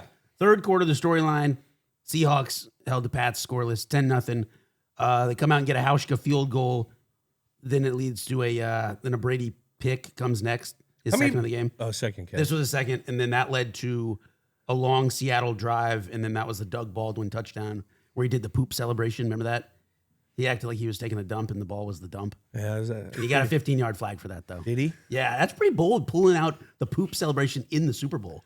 Yeah, but it like would have been that. remembered if they won. Seriously. It'd Now be it's remembered forgotten. if they were won. That was a penalty, wasn't it? It was. It didn't really hurt him though, because it was the penalty was pursued, enforced on the kickoff, And they right? kicked, and it was a And then they just Yeah, freaking touchback kicked it off for a touchback. So he got away with that one. And then going into the fourth, down 24-14, up until this point, that would have been that was the largest Super Bowl comeback of all time.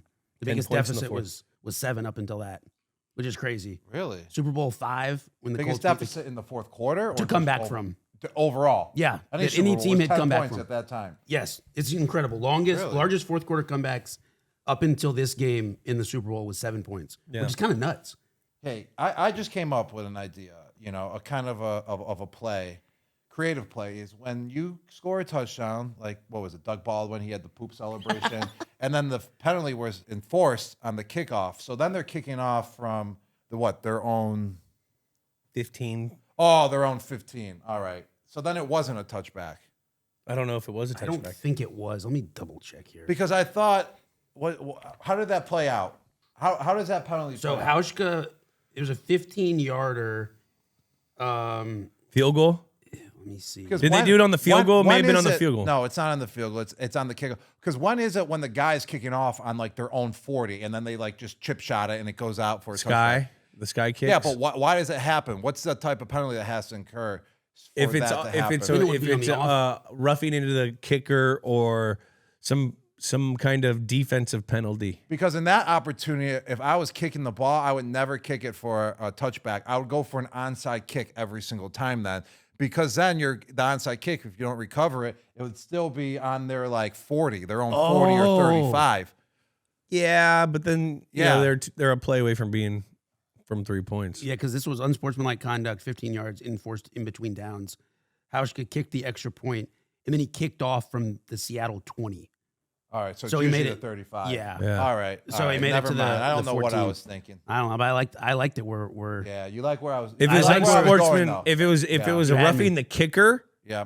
and it was 15 the other way, then it could work like Or that. it was unsportsmanlike for some reason after the play on kicking. or on the offense. I've always Right. wondered for onside kick because you can like pick the ball up right on the kickoff, then you can like drop kick it. If you could we kick it tried off the that. ground, Remember we and had go that in the high game up. plan with Ebner. Yeah, we did have that in the game plan. I think we tried it one time. Didn't work. What out. about Abner? We had him on our squad as well. Yeah, Ebes. Yeah, Eves. What a team we had, bro. What a team. That was the best year for sure. That was a good year. Dude, Great year. Bill would be so proud of us right now talking situational football. Yeah. All these years later. You're so proud of us. So going into the fourth, down 10, the comeback gets started on the 3rd and 14 conversion. Jules' 21-yard catch there over the middle. You remember that one? Yeah. Jules was the most clutch player in playoff history. Do you actually At a remember given that play? time, we needed a play. Jules, you came through. Third down, fourth down, second down. If we needed a first down, you got us it every single time, no matter what year it was, playoffs or Super Bowl. Thanks, So Rob. appreciate it, bro. That's why you're my wingman. Hey, you got to move the chains to score touchdowns. Yeah, Someone's you're got to right. move You were the the guy chains. that moved the chains. I was this guy that scored the touchdowns. You got to move the chains, score a touchdown. No, yeah, that was. I mean, yeah, I remember that play. Everyone talks about a concussion. Hip, right? You got concussed in that play? Remember when they got hit by Cam Chancellor? That explains everything. Jules, can you walk us through that play? Yeah, I mean, on the punt return before that, I took a hip shot. So I returned the punt. We went into no huddle right away because we there was 7 minutes left, and we kind of boosted the urgency. We needed some kind of spark on offense. And a lot of times when you get in no huddle, it gets the offense going. You can move the ball, keeps one defense on the field. You can get some plays called. So we went into no huddle, and then it was this 3rd and 14. And I'm already fucking, my hip is tugging because I took a hip pointer on the punt return. So in between plays, it would be tugging, and then your adrenaline kicks in right before a play. It was, 10F stalk. I think it was triple F, triple in, which, you got the in cut, the under. We were flooding the zone, and I had the deep in on the backside. And you have a quarterback clock in your head when you're running routes, especially if you're running a deep route over the middle.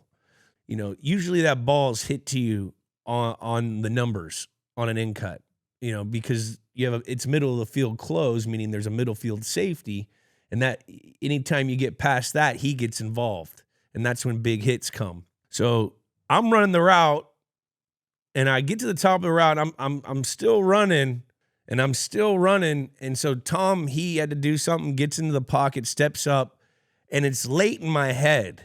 So you're about to take a fucking hit. So he zips it across the middle. I'm probably halfway in between the field. So there's a shark lurking. That's that middle field safety. So you better dig in, you better prepare for the hit. And that's why I brought it into the body, and I clinched right before I hit it, and Cam hit me, and it hit me hard.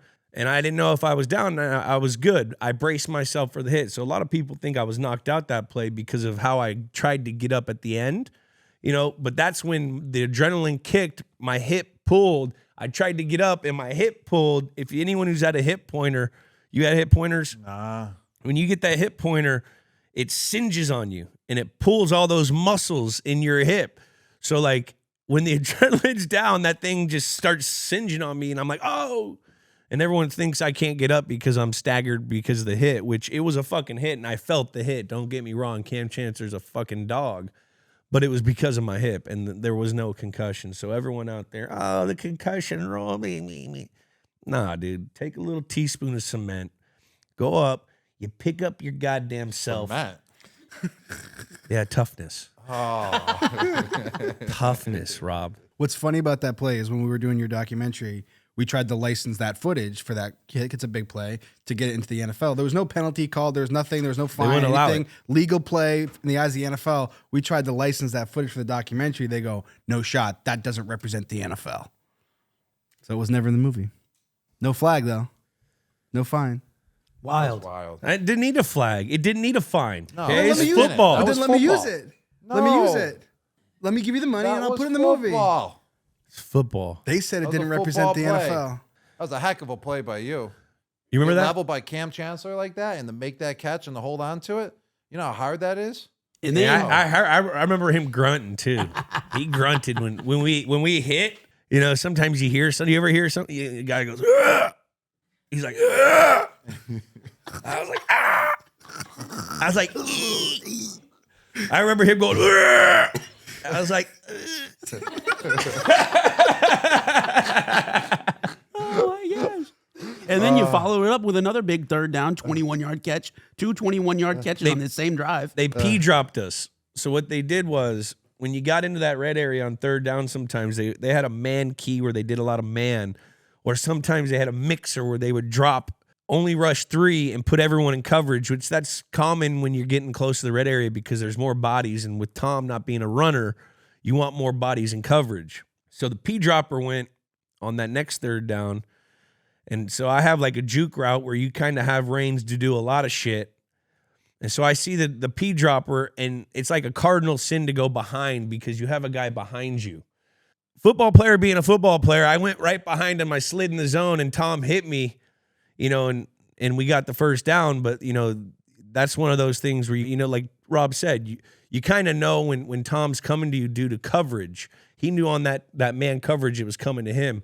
I knew on the coverage that I was getting the ball on the P that I had to find the soft spot of the zone because everyone else was probably covered because they had a lot of guys in coverage. So I found that soft spot. He hits me, and then, Danny scored the touchdown 2 plays later. Yep. What was Danny's touchdown again? We had the outside under by LaFell, which we scored on the first drive. That was a nice route. And then remember, then Danny had the little bender. It was Bender in the end zone, and then I had the speedo from the 3. So yeah, you had the speedo. I had speedo, and then you came back, right? No, it's kind of no. I have speedo where I go out of there because Danny's got the bender, and then we have the under from the outside. Danny scored on the bender in the red zone. It kind of like means you kind of go over and you head to the pylon. Yeah, to the pine side that was me. I was the 3, so I went all the way to the other side. All right. The 2 goes the near upright. The 3 has the under. So the read is that 3-2. Yep. If you have that cover 7, sometimes you can bend them and break it. If they had the cover 7 on me, meaning they're doubling me, you're taking one of the defenders out of there. Danny's got leverage, and that's when Tom zipped them. All right. And then the third read is LaFell on the under. If everyone goes back in the end zone, then you hit LaFell on the under, and you're hoping that he scores. I was just blocking this whole drive, just protecting Tom, doing my my duties in the blocking game. Were you? Yeah. And that's why you're the greatest tight end who ever lived. Yeah, baby. Why? Yeah, baby. And then on that there was next P droppers still. I was just helping out, making sure Tom didn't get touched that whole drive. And then I came through on the final drive. That's right. Though. 20-yard catch. You and Shano. Oh, yeah. What about Shane Vereen as well? I mean, what? How many catches? 14. 14 catches for how many yards? We got to give a huge shout out to Shane. Big shout out. He had big shout out to Shane. 11 catches, 64 yards. 11 catches, 64 yards, and then no touchdowns? No touchdowns. But they were crucial catches and They crucial were first downs. They were. What people don't realize with those kind of catches, those are great plays because they were very pivotal in just moving the chains.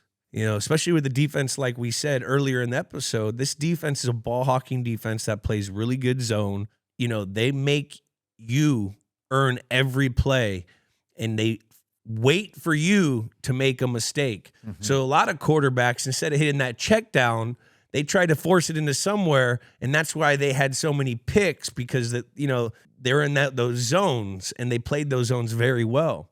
And the quarterbacks would try to force it. You force it, that's when the opportunities come to have those interceptions. So they dare the quarterback to be patient, which for you think, oh, that's so easy, but these guys want those big chunk plays. You guys want to throw the ball. But, that's what Tom did and he did that especially with Shane, where he'd hit Shane in that backfield being probably the 3rd, 4th option. But Shane would get 5-6 yards, keep the chains moving, keep us in a positive play, and then we'd go on and, it's kind of like the jabs. That's it's those also jabs. What made Brady so great is that he wouldn't force the ball. He knew what type of defense they were running, and they wanted him to force it, and he wouldn't, and he would dish it to Shane Vereen the whole entire game and just keep the chains going, keep the positive plays going, because that's what's crucial. If you don't have positive plays, that's when you start getting stuffed, and that's when you start punting the ball, and it's advantage defense the whole entire game. And you get backed up on down and distance. Yes. So then it takes out chunks of your playbook because in 2nd and 6 is you have a huge category of plays that you can dip into than 2nd and 10 where you got to try to get it in a 3rd and manageable because it's a lot easier to get it in manageable. But the difference for, Brady, who knows how to hit these check down, there's a difference between quarterbacks that just hit check downs and guys that hit the check down and there's the one play where the check down is not there and there's that little opening to the end cut where he sees it and he has to hit that. You have to make them pay when they make them pay, when they're not in the area. And that's what Brady could do. That's the thing. You see a lot of these quarterbacks hitting these check downs. I don't want to say any names, but especially nowadays, check down, and they forget the element where that's your jab. You're setting something else up. Okay. Once he slides that jab, you have that 2 to go hit him. You need to hit the fucking 2. You need to pull the trigger, and that's what Tommy could do. And that's the only way to break a defense that bends but doesn't break is by being consistent with hitting those checkdowns. And then when you finally have that opportunity, that's the only time you can break a defense like that. You got to make that's them what pay. Tom did. And that's what we did as a team. And to take the lead after this awesome drive of jab, jab, jab, Jules with an impeccable whip route on the goal line. Tom Return. hits you this time. That was a whip. Was that a rip? They call it a return. A lot of return, people okay. I call it a whip route. Jules was really good at those because my I got him ready in the showers. I always took my towel and I always whipped him. So then when it came down to the moment, Julian's like, oh, it's a whip route. I'm really good at getting whipped. So you guys had a similar play call, or you had a similar route or a similar play call on the prior drive before the Dola touchdown. Yeah, it was the same play. So you saw it, you knew it was there, you knew you were going to go back to it if the same situation arose? Yeah, we saw that we got the man look, and we missed it. We didn't know if we were going to have the opportunity to get it again, but we saw it again, and they called the play, and we were able to get it. And we scored, and we're sitting there like, awesome. Now they got to go down and score. And we thought we had the game in the bag until fucking some of these crazy catches came. Some crazy catches, Marshawn over Jamie Collins. I want to ask a quick question too, because this is the first Super Bowl you both scored. You scored your first touchdown in a Super Bowl. You grew up playing football. That's like a live a dream moment. You like lived your whole life thinking about that in the backyard. Do you have that feeling at that moment, or are you so in the game, so much adrenaline, there's time on the clock that you wait till afterwards to feel that feeling? Now you feel, I felt electricity, but you also have this switch in your head where like game's not over, and ultimately we already went to a Super Bowl and lost.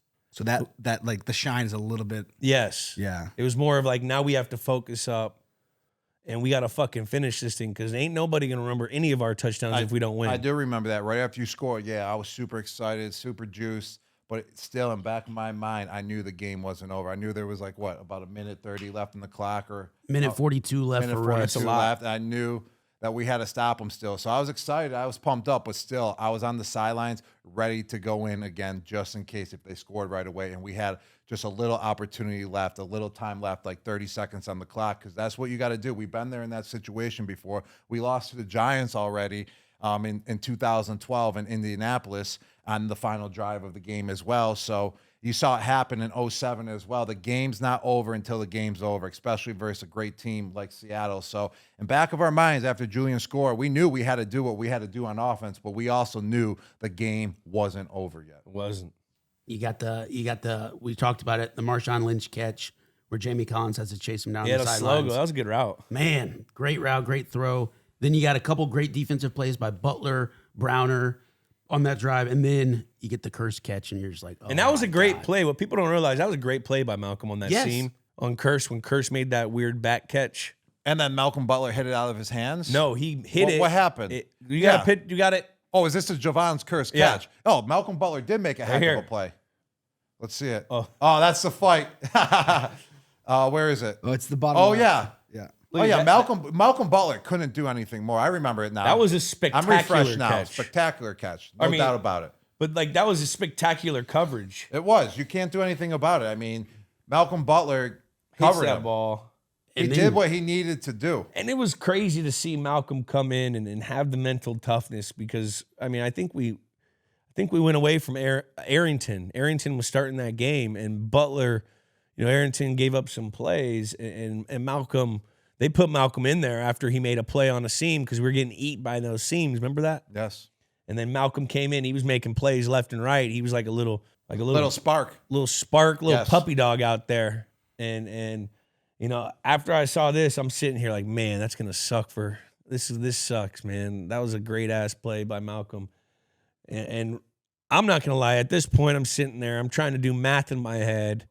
I'm sitting here like, how much time we're gonna get the ball? What plays do we have in our menu? Are they gonna score right away? Are we gonna go back out in the field? What type of plays are we gonna run? What do I got to be ready for? 2-minute, fast-paced offense. How many timeouts do we have? I was preparing. That's what we were doing. We were just mentally programmed like that to be just ready for the final drive as well if they scored. Thankfully, Hightower makes a great tackle on That Marshawn. tackle. Oh, That's a Hightower. game-saving tackle. People don't realize that. Hightower's absolute monster. You On don't the- mess was it with a first down Hightower. or second Beast. down? That was on first. And then second down, the interception heard around the world, if you will. Malcolm makes another heck of a play, the greatest play in maybe Super Bowl history of his career. That was so crazy. But I remember vividly once they got in that formation, that week of practice, our defense was practicing that play 4 or 5 times, and Josh Boyce scored every single time on it. And I'm sitting there because in Super Bowl practice, where you're chilling before your next period, where you sit down, you hone in, you want to see what the defense is doing, how they're practicing, because you want to see what we're going into. And I remember, do you remember watching this play with Josh Boyce? I do. Mm-hmm. Fucking lighting us up 4 or 5 times. And I remember them like, yeah, gotta get physical. Browner did just that, thankfully. And Malcolm Butler came through. I remember Malcolm in practice was sitting back more. Mm-hmm. He wasn't being aggressive. And then what happened? That play was called in the game, and Malcolm Butler was super aggressive and made the play that he needed to make. It wasn't happening without the preparation in practice the week before. So Ernie shout out to our baby. coaches. Shout out to Ernie. Ernie Adams. You got Gronk. You got any good? We talk Ernie Adams stories on here all the time. You got any good Ernie Ernie Adams. interactions? I mean, I remember about one time in my career, he came up to me, and I never knew who the guy was. I've been wondering who he was for about 4 years. My first 4 years, never talked to him ever. Always looked at him like, this guy's just a genius. Just thought about that to my head, like, this guy is just a G as well. And he just came up to me after a play, and he just gave me a coaching point. I don't recall exactly what it was. And then I just felt special ever since that moment. An Ernie Nugget. Love Yes, Ernie. An Ernie Nugget. It was my only one in my career. It was like 10 years ago, literally. 4 years in. That's first when I knew I conversation. finally made it. Getting an Ernie. When I nugget, got an baby. Ernie Nugget. Ernie Nugget. Oh my gosh. Oh man. And then after the pick. Well, hold on. We can't move on from this Ernie Nugget. play yet. This Okay. interception, Malcolm Butler. So I know a lot of like the public discourse about this is that this was the stupidest thing in the world. Dumb play call. Should just give it to Marshawn Lynch. Do you guys agree with that? Or is there, because There's the whole timeout situation where Bill didn't take the timeout because he saw the clock was running. Personnel group was in there. I mean, it's tough, man. We had like tough. I think we had like 14 personnel where it's all big boys in like 2 corners. Who was in? I think there was 3. 3. We have And goal safety. line. So you want to throw the first side personnel, So the thing I mean, that's what right? Technically, technically you do. That's, you want to. yes.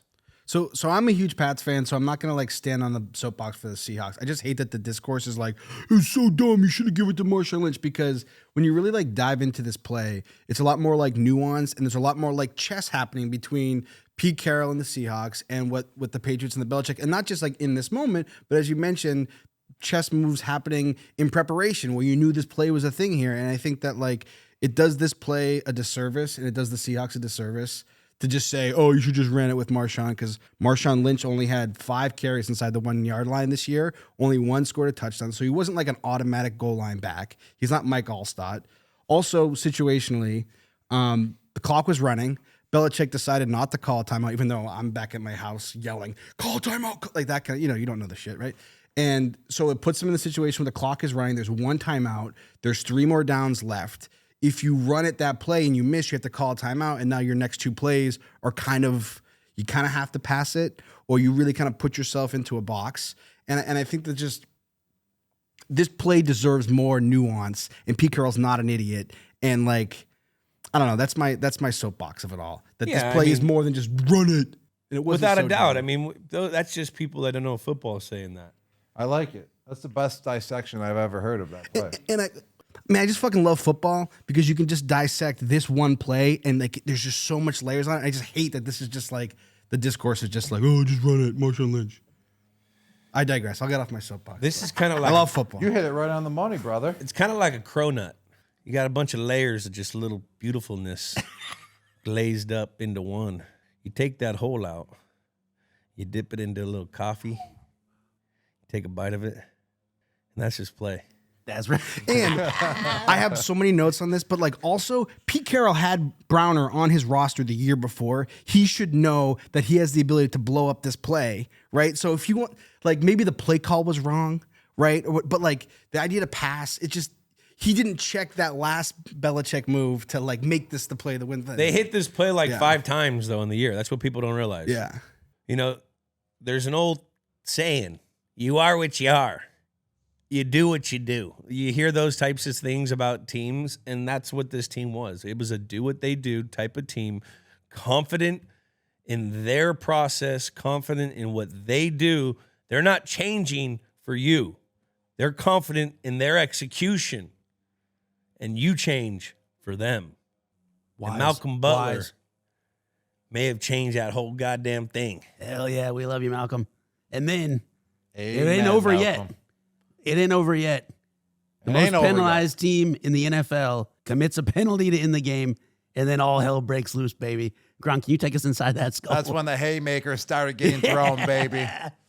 Couple haymakers there, a couple haymakers over there. We got any scuffle? Michael Bennett came after me, threw a haymaker at Michael He Bennett. tackled you, didn't he? Yeah, he tackled me. I got to give a shout out to Who-Man, too. 'Cause Who-Man he was was kind of away throwing- from the play as well. He came in to get a piece of the action as well. And he wasn't even involved that much at that moment. So shout out to Who-Man for protecting my back as well. And, Who-Man is a guy that you want in a dark Right, alley. yeah. yes, definitely. He's a dark alley But guy. I remember the play before. I was like, man, they kind of came after us. It kind of gave us a cheap shot on the first knee. I think there was a knee before that. I was like, the next one, I was like, there's going to be a brawl. So I was kind of prepared. I was kind of ready. And then all hell just broke loose from there. Look at his sneaky little Gronk And I'm right glad now. it helped him. Look at his I'm little glad it three-point stand. happened, I was bro. going to say, what a Go, fun turn way. it on. Just put that much more to the game. Look at them. They were going total scrum. Look at that. Bill Belichick knows after all the heartbreak. That's the most smiling I've seen. Here we go. Oh, good thing they got the penalty right there. Seriously. But right here. Look at. Oh, yeah. Couple shoves, a couple at- push. look at Look, here Rob. comes the haymaker. Oh, ready? Oh, the slap in your face. Get out of here, boy. Yeah, then I got tackled. This was a cherry on top. Cherry on top. There's Who, man. I love you, Who. I love you, Who. Look at Wendy. Get in there, Wendy. I love you, Wendy, too. Get in there, Wendy. Look at Shay. I kind of wish we battled longer, actually, thinking about it. Fucking, This was the highlight of the game. Malcolm Butler interception? no, the Heck fight. no, Haymaker, the baby. The haymakers. Fucking WWE. Watch this again, but look for Matt Slater. Watch for Slater's All right, eye. let's check out Slater. Guys, stop. Guys, Joker. Guys, hey. Hey. Hey, Hey, hey. no. Hey. That's on them. He's like, where's the flag? What are we Where's doing? the flag? Come on. What the frick?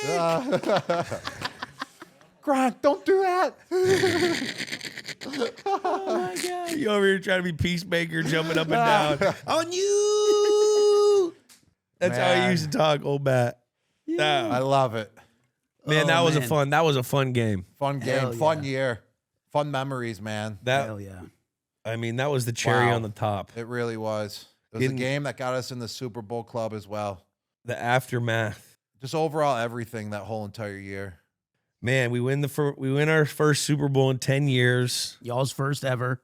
What Our about first. the parade as well? Yeah, let's hear some parade stories. Oh my gosh, bro. It was the best party of my life. I've never been to a parade like that in my life. We got snowed in. Yeah, we did get They snowed in. they had changed parade date because we had a nor'easter, and we got hammered. Yeah, we got hammered. There was 50 beers getting thrown at me at one time. Yeah. Like you had to get hammered. You The had no little choice but fireball to get hammered. shots. Shout out just to the city of Boston as well. They That know was- what's up, man. They know how to celebrate. They love the Patriots as well. They love their sports. So without them as well, the parade would never be the parade without our fans too. Straight Ferris Bueller's Day Off. Literally, that was so fun. What was with the Minions hat, Gronk? I'm not sure. I was leaving my house. There was a couple Minions hats on the counter, and I just grabbed them. Love the Minions. Yeah, I was like, man, this perfect. hat, goes good with it. Minions. I'm about to have a minion party. A million. A million drinks. Oh my God.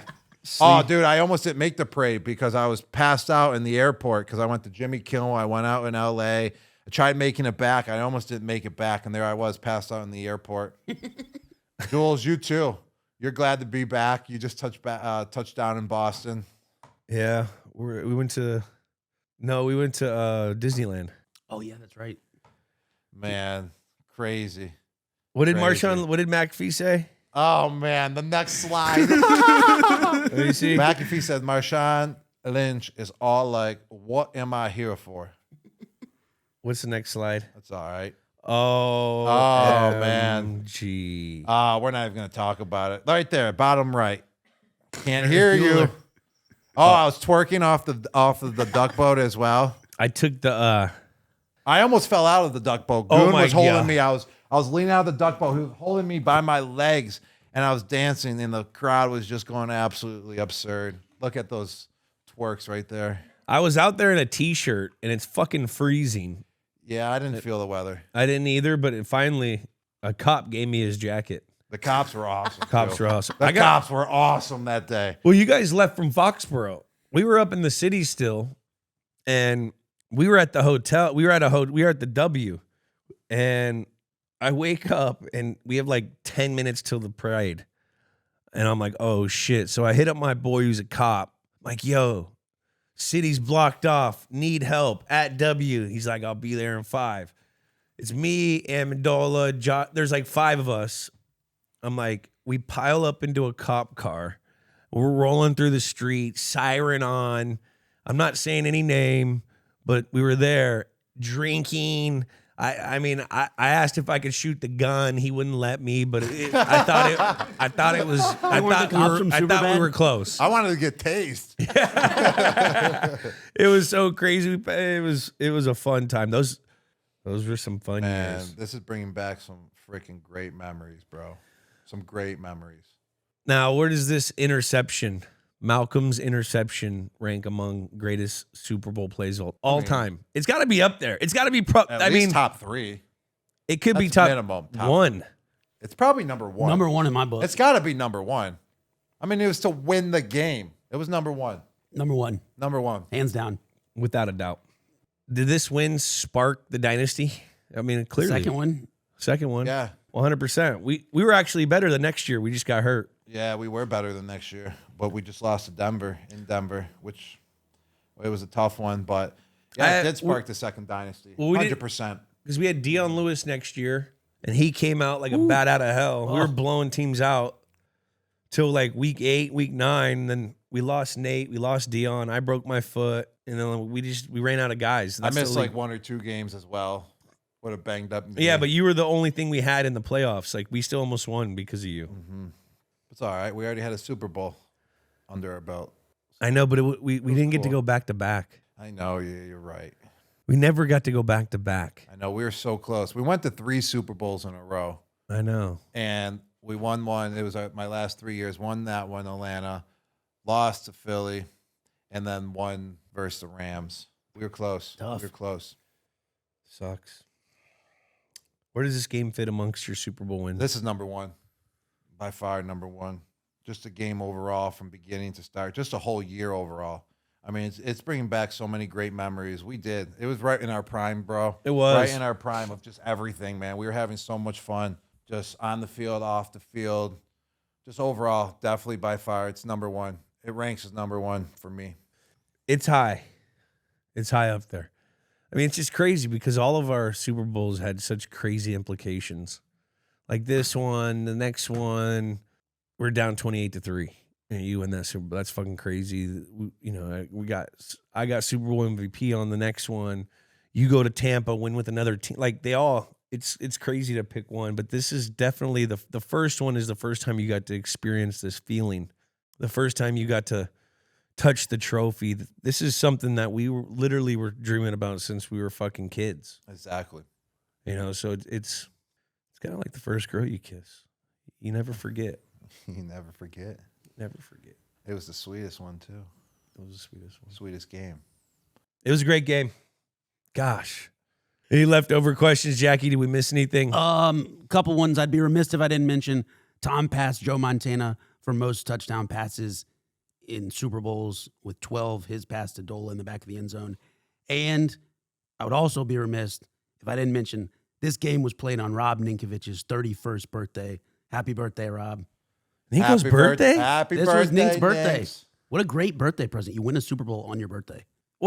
That's got to be an awesome birthday present for him too, because he Seriously. had a crazy road. People don't realize, he Long was snapper? drafted in the 5th by the Saints. They try to move him to long snapper. They cut him.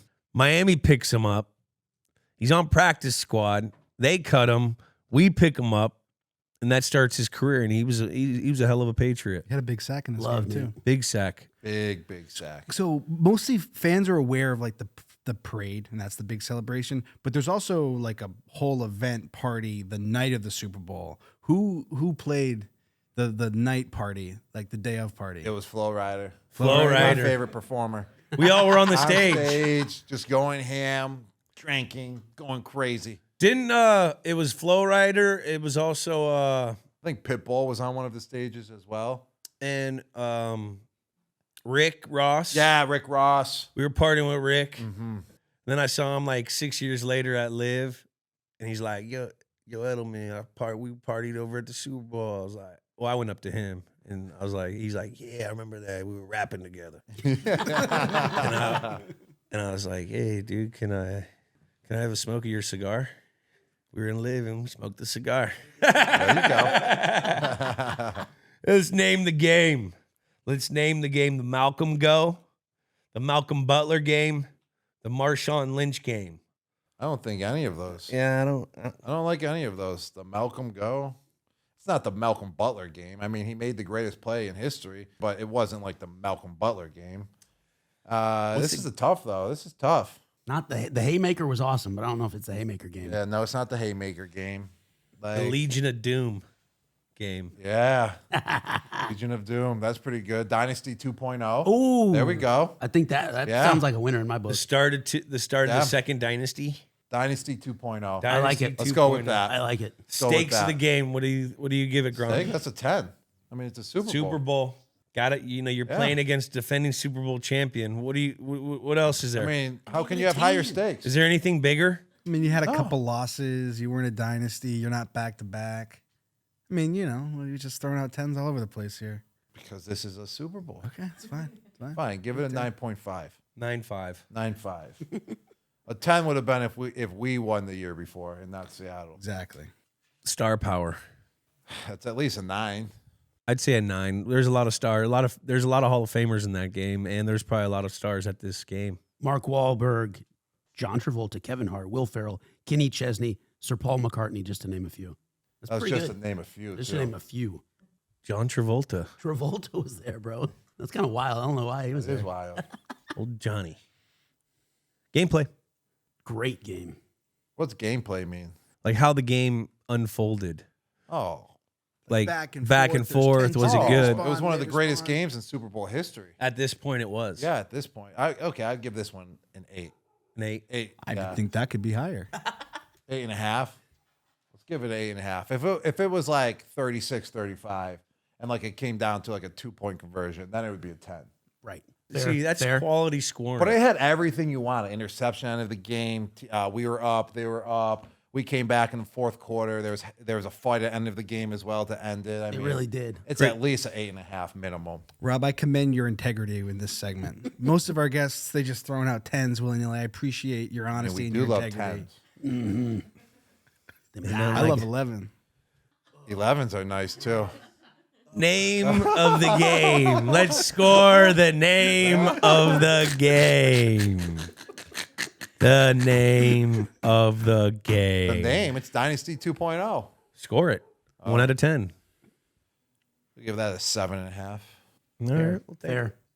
We'll take it. What is our total, and where does it rank? Actually, let's go back. Let's give the name a 6.9. Yeah.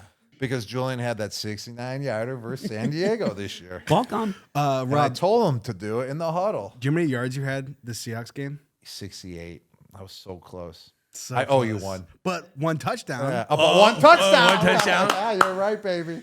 You're right. There we go. Rob, can you do that for me? My calculator's being slow. Yeah. Well, What's the average of 9 All and right. a half, 9, 18, 8.5, and oh, 6, so 9? we take the average. Oh, that's gonna be tough with a 6.9 in there. But what's the gameplay again? 8.5. 8.5. So what's 9.5 plus 9 That equals 18.5 plus 7.5. 8.5. 8.5. That equals 27 plus 6.9 as 33.9 divided by 4. Oh, that's going to be a tough one. It's about like 8.4, 8.5, right? 8.475. Hey, let's go, baby. I'm Let's telling go. you. I'm Let's telling go. you, bro. Everyone wants to say, he knows his numbers. I can't read. I can't speak, but I know my numbers. I can't read either. Where's this rank? This puts us at an 8.475, right between the Squish the Fish 1985 AFC Championship game between the Patriots and the Dolphins, and then right above it is the 2011 AFC divisional round, the can't wait game. We all remember that one. Bart Scott, Jets versus Patriots. How was that one ranked so high? And who did you do Yeah, that game Rich with? Eisen. Rich Eisen. Rich Eisen? Yeah. Why'd you guys do that game? He 'Cause wanted he to. He picked it. requested it. Is he a Jets fan? Yeah. Yeah. Oh, I was a Rich Eisen fan. I don't know about anymore. Rob, the reason why it's so high is because not everyone has your integrity. All right, yeah. That's right. He doesn't Integrity. he has no integrity. Man of integrity, a man of a golden heart. What a man. Oh, As you all know by now, we've set up a new hotline for all you guys to call in. Give us a call at 424-291-2290. This week, we're checking our messages and answering your questions for Gronk and I. Let's get into it. Yeah, what's up, Jules and Gronk? I just want to know, as somebody who admires giant, beautiful athletes, and I'm a non-athletic man myself, who is the most athletic man in the locker room on the Pats? Just overall athleticism, not necessarily like skill, but just the most athletic freak. Jamie Collins. yeah, Jamie Collins. We already talked about that. Jamie Collins. By far. He can do a backflip. He's like 6'3", 250? No, he's 6'6", 6'5". Oh, yeah. He's 6'5", 250, can do a backflip. 6'4". With ease.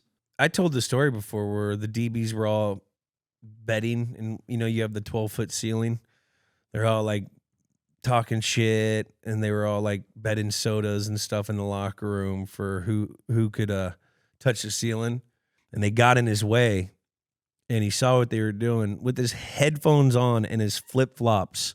He jumps up, slaps the ceiling, and takes all the sodas that they were gambling. So, dude's athletic. He's athletic. He might be the most athletic big man I've ever seen. That's saying Naturally. What's up, Jules? What's up, Gronk?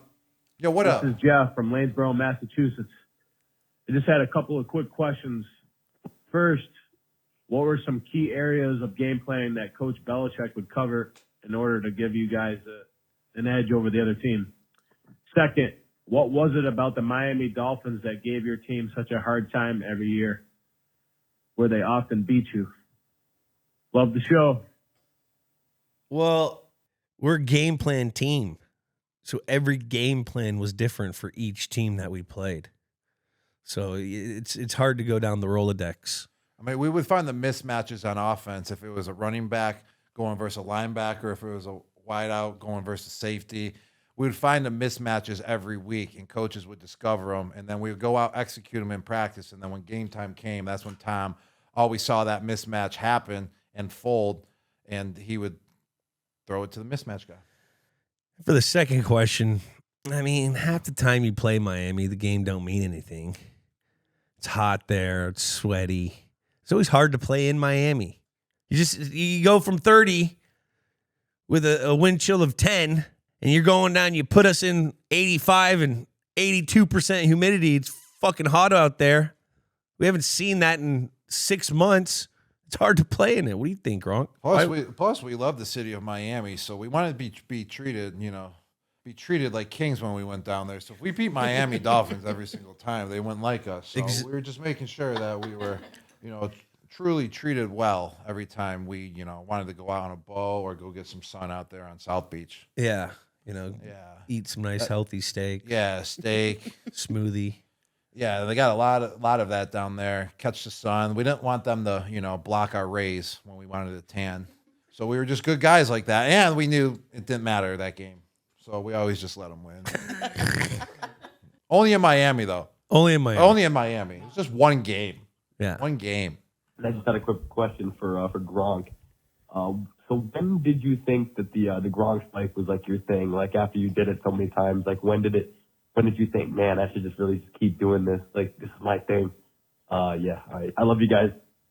Yo, I love you too, man. And that's a great question. I need Jules to help me out with this one. But I always wanted to spike the ball in high school and college, but it was always a 15-yard penalty, so I never did it. And then my rookie year, I got to the NFL, and I never even Gronk spiked my rookie year. I don't think I did even one my rookie year. Yeah, you did in the preseason? No, I don't think I Gronk spiked at all. Maybe one time, but I really can't recall it. But the Gronk spike picked up my second year when I started just scoring touchdowns like a machine week in and week out. And I started Gronk spiking it, and I don't know exactly what spike caught on, but I remember I finally did it. And I was like, oh, I finally got to spike the ball. And then it just became like a meme, and I couldn't tell you exactly what spike it was. But then everyone's like, you got to keep spiking the ball. And it was just going all over the internet. Fans were loving it. And I can't tell you exactly. I can't pinpoint exactly when it truly caught on. Do you remember? I don't Jules? remember which spike it was, but I just remember like the first one that you did spike. He scored a touchdown. It was an insane touchdown, and he threw it down so hard the ball went like 45 yards in the air. And that's why it became the Gronk spike, because people were like, oh my God, he just break the fucking football? September 26, 2010 is what ESPN credits as the debut of the Gronk spike. That was your second ever NFL touchdown. And who was that verse? Let me look. I mean, just so many touchdowns, Jules. It's hard. I can't remember this stuff. So many games, so many Super Bowls. This guy's forgotten more touchdowns than I've scored. That Yes. was a 36 or 38-30 win over the Bills.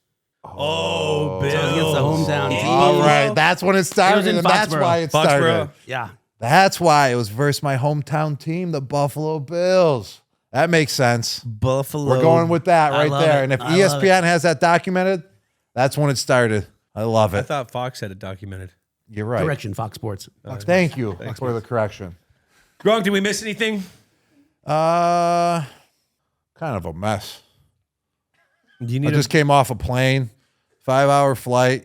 you know what you need? I ate some wings. You know what you need for that mess? What do I need? You need a bounty paper towel. All right, let me get a bounty paper towel. I got to clean it up, Clean man. you right up. I don't remember half of the plays in the Super Bowl game. It's kind of like making me rethink my life right now.